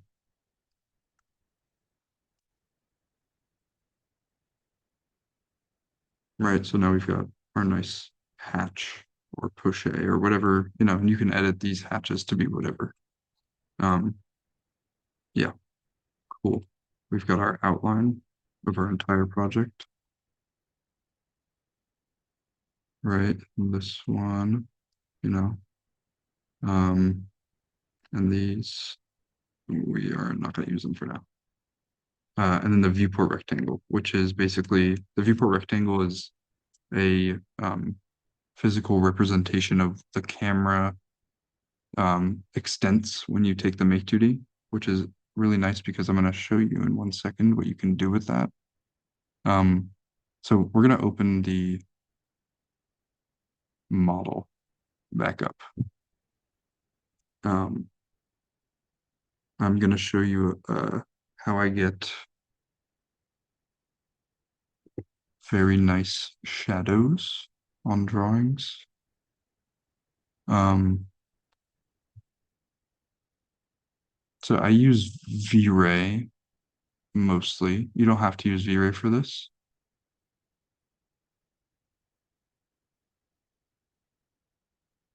Is this even the right file? No. Where is my file? One moment. Here we go. So I use V-Ray. I like V-Ray because it basically uh, is baked into Rhino. Like you can see all these tools up here. These are all my V-Ray rendering tools, and it corresponds to like some Rhino geometry, which I think is like super nice. D5 is its own rendering engine, but V-Ray works inside of Rhino. Okay, I'm gonna turn my clipping planes on. For this example, I'm just gonna show you within the Rhino rendering engine how to do this instead of V-Ray because it's too complicated to show right now, I think.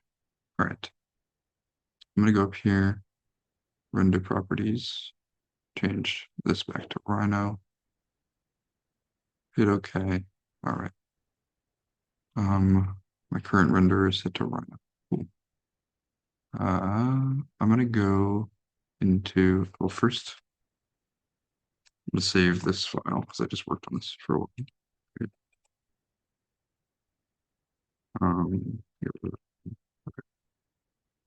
In here, we go to render preview.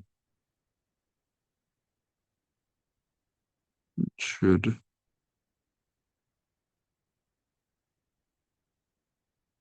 it's taking a second, but it's okay.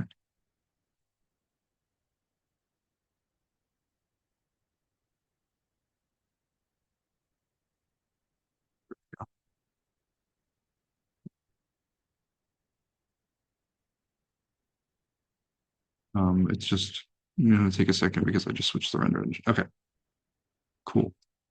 This is not good because the clipping planes are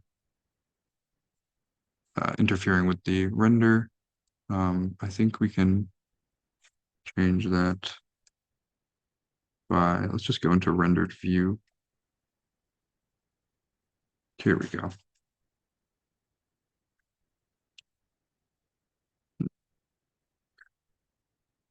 So let me select these clipping planes.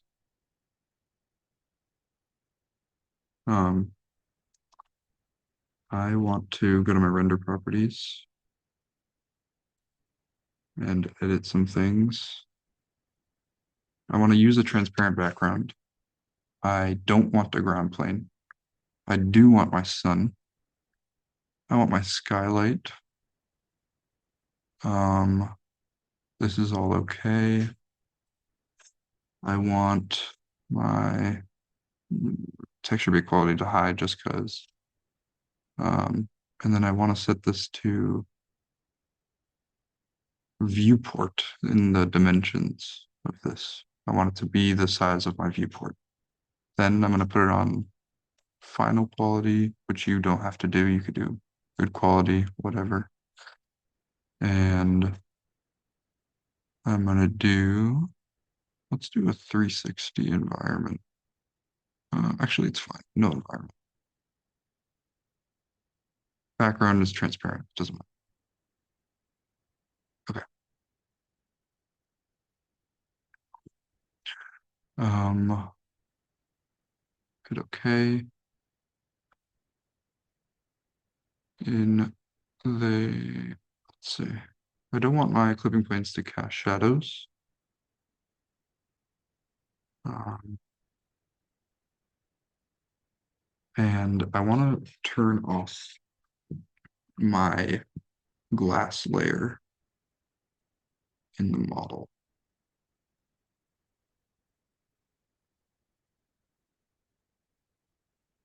So that light comes through. Okay. Hopefully this works. It's been a while since I've used the Rhino rendering engine.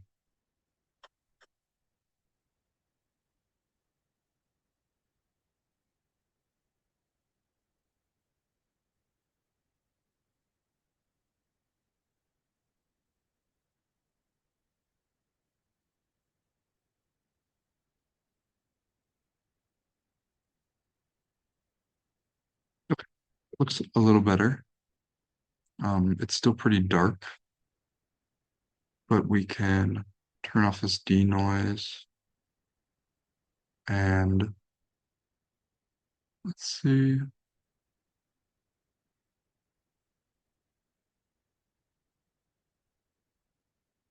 I'm just gonna find an exposure.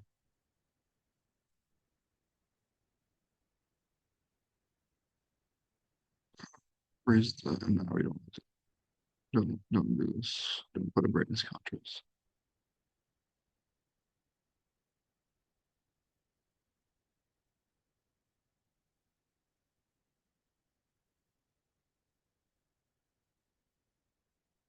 No,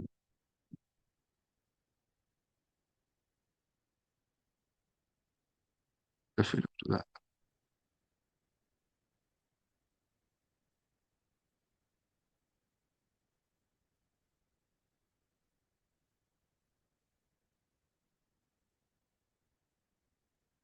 I'm not quite sure what's happening because I don't know anything about the Rhino rendering engine. But what I am going to do is I do know what's happening. It's because my previous geometry is, even though it's clipped, it's interfering with the lighting, which is something that happens in Rhino. So I'm going to go to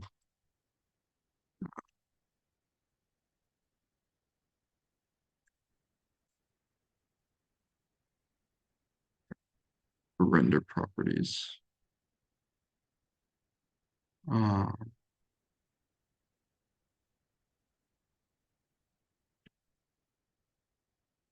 I basically want to make it so that the clipped objects are not affecting the lighting. Um,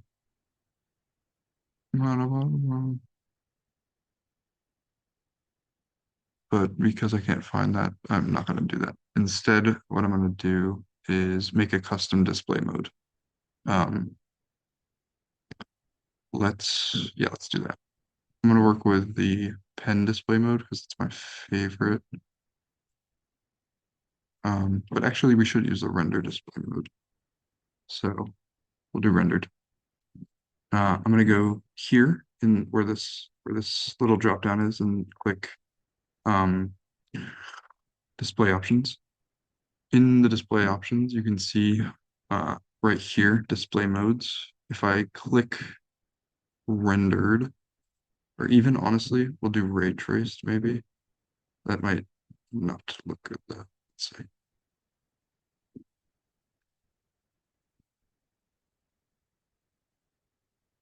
Yeah, no, that looks terrible. It might look better in a second. Yeah, no, we just want rendered.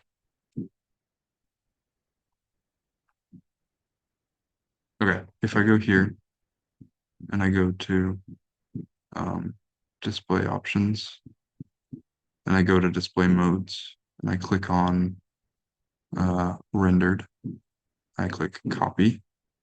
It'll make a copy of my rendered display mode. Um, okay, we want this all on. We don't want to see any edges, pretty much. None of this stuff. I'm gonna hit OK really quick and go to this view. There we go. Okay. So now we can actively see what's changing. Okay. For lighting, we want to use advanced GPU lighting. Down here where it shows grid, we don't want to see the grid. For objects, we don't care about this. Shadows, other setting. I'm looking for my clipping planes.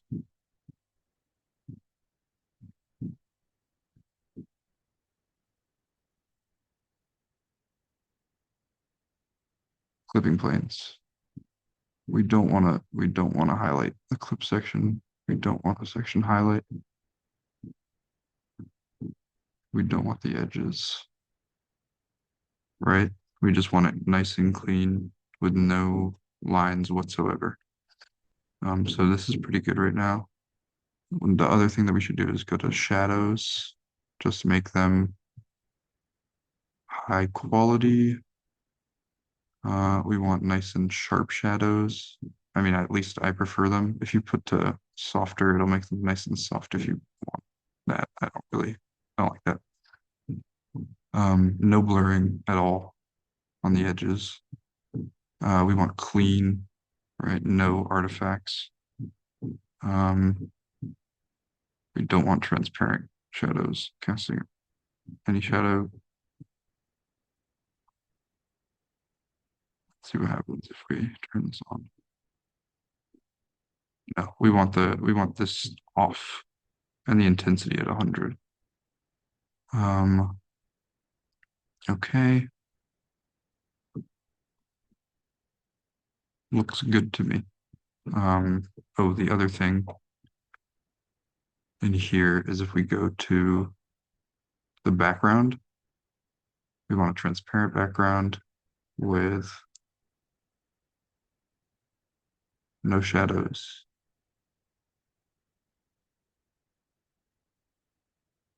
Yeah, okay. Let me hit OK. Now the next step is to edit our sun. So if you go to render properties,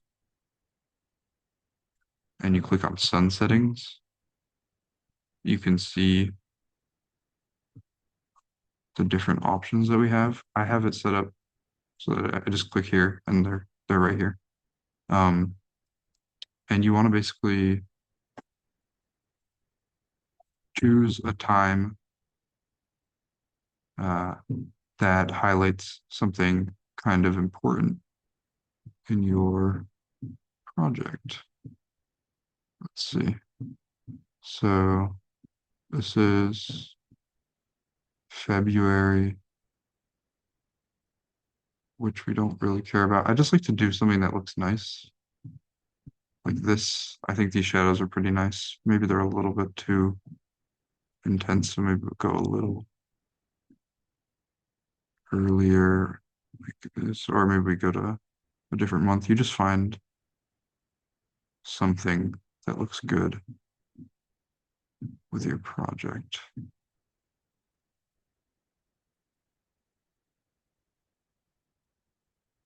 Let's do December at,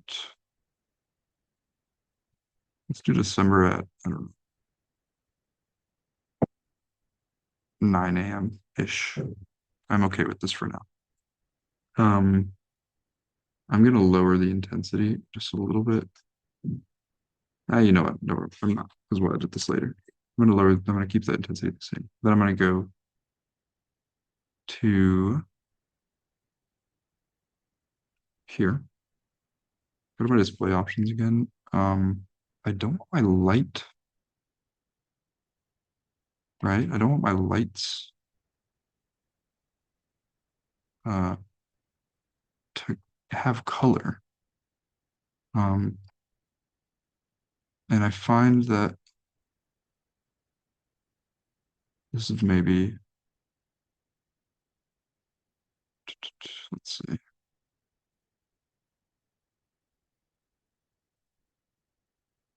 You know, it's okay. We're okay with the color of the lights. Because we can just do something better than this time.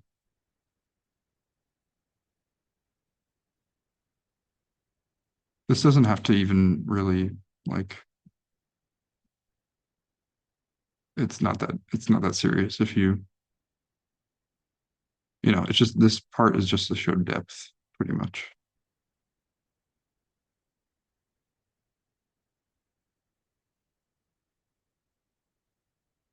Maybe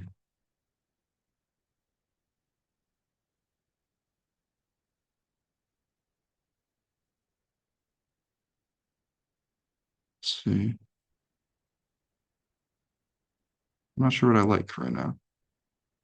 Maybe this is good. I think this is good. Yeah, I'm all right with that.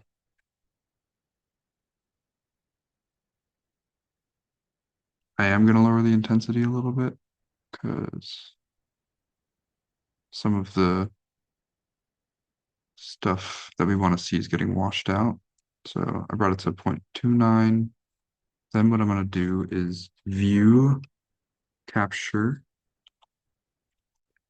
to file. This is going to bring up a little preview so you can see what's happening here. Make sure that your capturing resolution is at viewport, right? And make sure that all this is unchecked. When you're done with that, you just hit OK. I'm going to save it here. Save. And we're good with this for now. So we can save this and close it if it'll do that. Then we've got this, right? Back to our line drawing.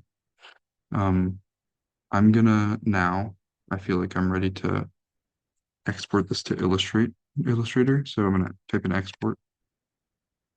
In the file type, I always export as a DWG. That's AutoCAD DWG. I'm gonna name this section. And then it'll bring up these export options. I always export as the default scheme.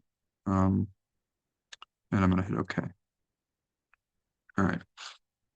If you were to export this file to Illustrator, what would happen is your hatches wouldn't come through properly. Exporting as a DWG makes them work properly with Illustrator, which is nice.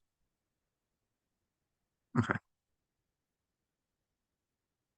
Then when we have this and this part, we can right click on section on this right here, scroll down to here, open with Adobe Illustrator. Otherwise, if you have AutoCAD installed, it'll open with AutoCAD, which is annoying.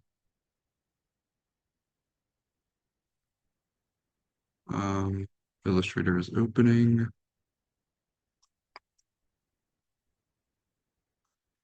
We're gonna do,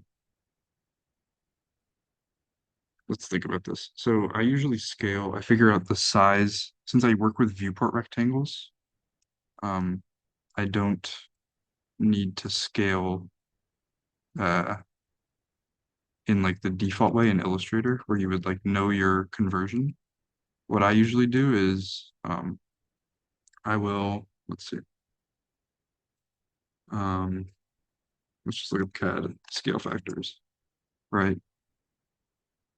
We want half-inch scale, which is right here.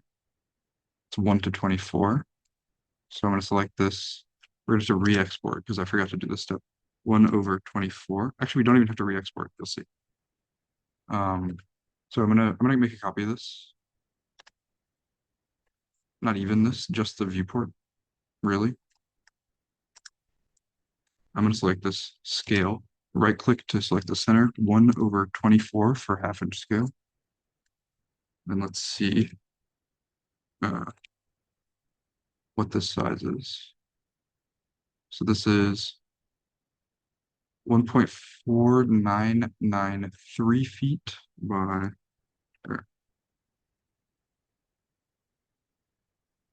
2.895. Um, let's think.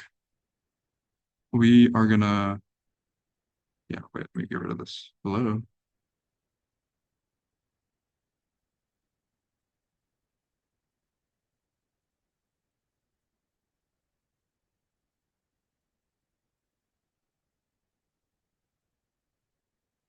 Computer just like froze really bad. Okay,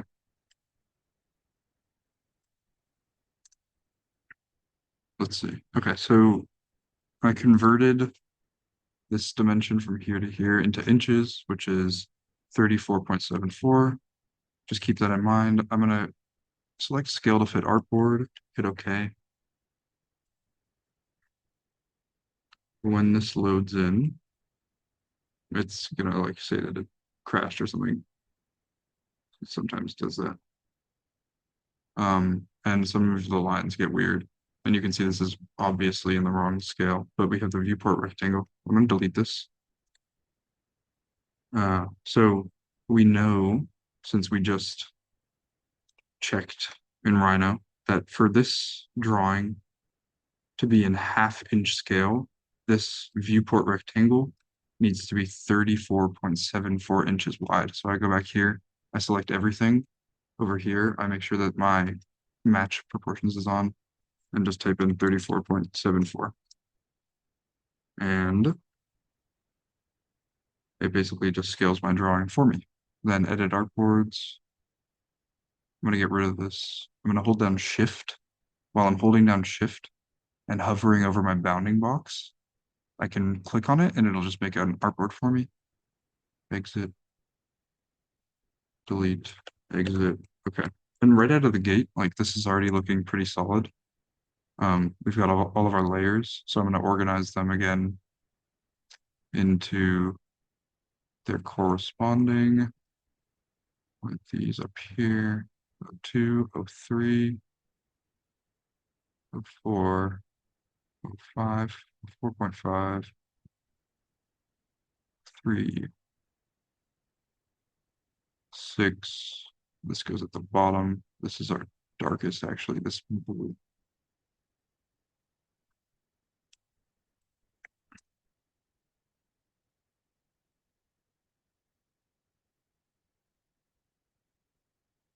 Um,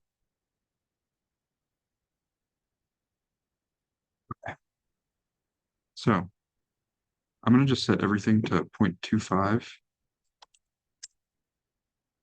but I'm not actually, because I want to keep the hatches locked. Now I will set everything to 0.25.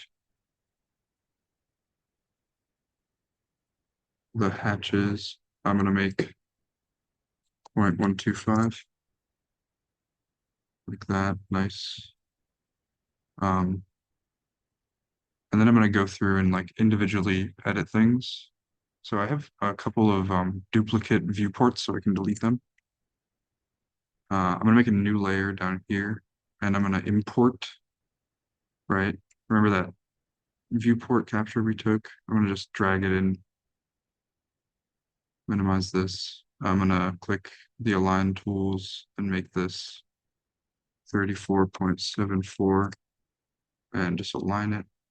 Right, so now this goes exactly under where our drawing is. I'm gonna copy this layer, make a copy of this thing and turn this one off, paste this into a layer.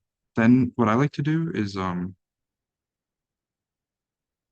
show you. So I like to image trace this to a high fidelity photo. And what that does is basically just converts everything into shapes rather than like a JPEG. And that's super useful when you need to like blow things up, right? Because it vectors are scalable, whereas a JPEG has a set aspect ratio.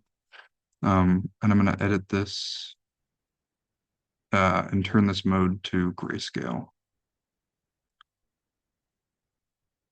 And because if you remember, our viewport capture had color, which I don't want. I just want the black and white. Um, I want, yeah. And I'm going to close this. Then what I do is I just make this maybe like a 30 or yeah, like a 40% opacity, something like that, 30 or 40, maybe a 35, right? And that gives us like a nice underlay. So we can lock this, go through and start editing line weights. Uh,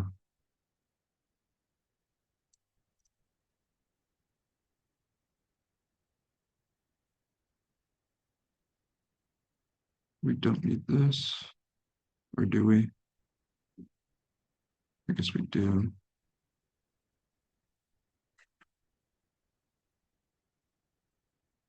Yeah, and the rest is basically just taking things like like this stuff, right? We can copy it, and you see how right now there's all these like hollow portions. We don't really want that. So if we take a copy of our clipping plane intersections, so Command C, make a new layer, press Shift, Control, and V to paste in place. Then we press Alt, Control, and X to convert it to a live paint. I'm going to press K to open the paint bucket tool. And I'm going to select white for the fill, right? Then I'm going to just triple click, right? And that'll fill everything. Then again, I'm gonna select nothing for the fill, get rid of this and this so we can see in that. And we don't really need this. So like that. So now we've got that white fill, and we can put this layer below our hatch, right? I'm gonna make this even like maybe a gray, like a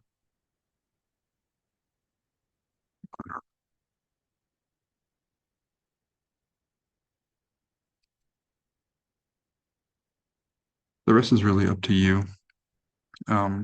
Yeah, figure out like line weights that you like, uh, stuff like that. But you can see how easy, like this is pretty presentable aside from like the hatches, but you can see how kind of easy it was if you have a workflow that works for you, you know? Yeah, that's it.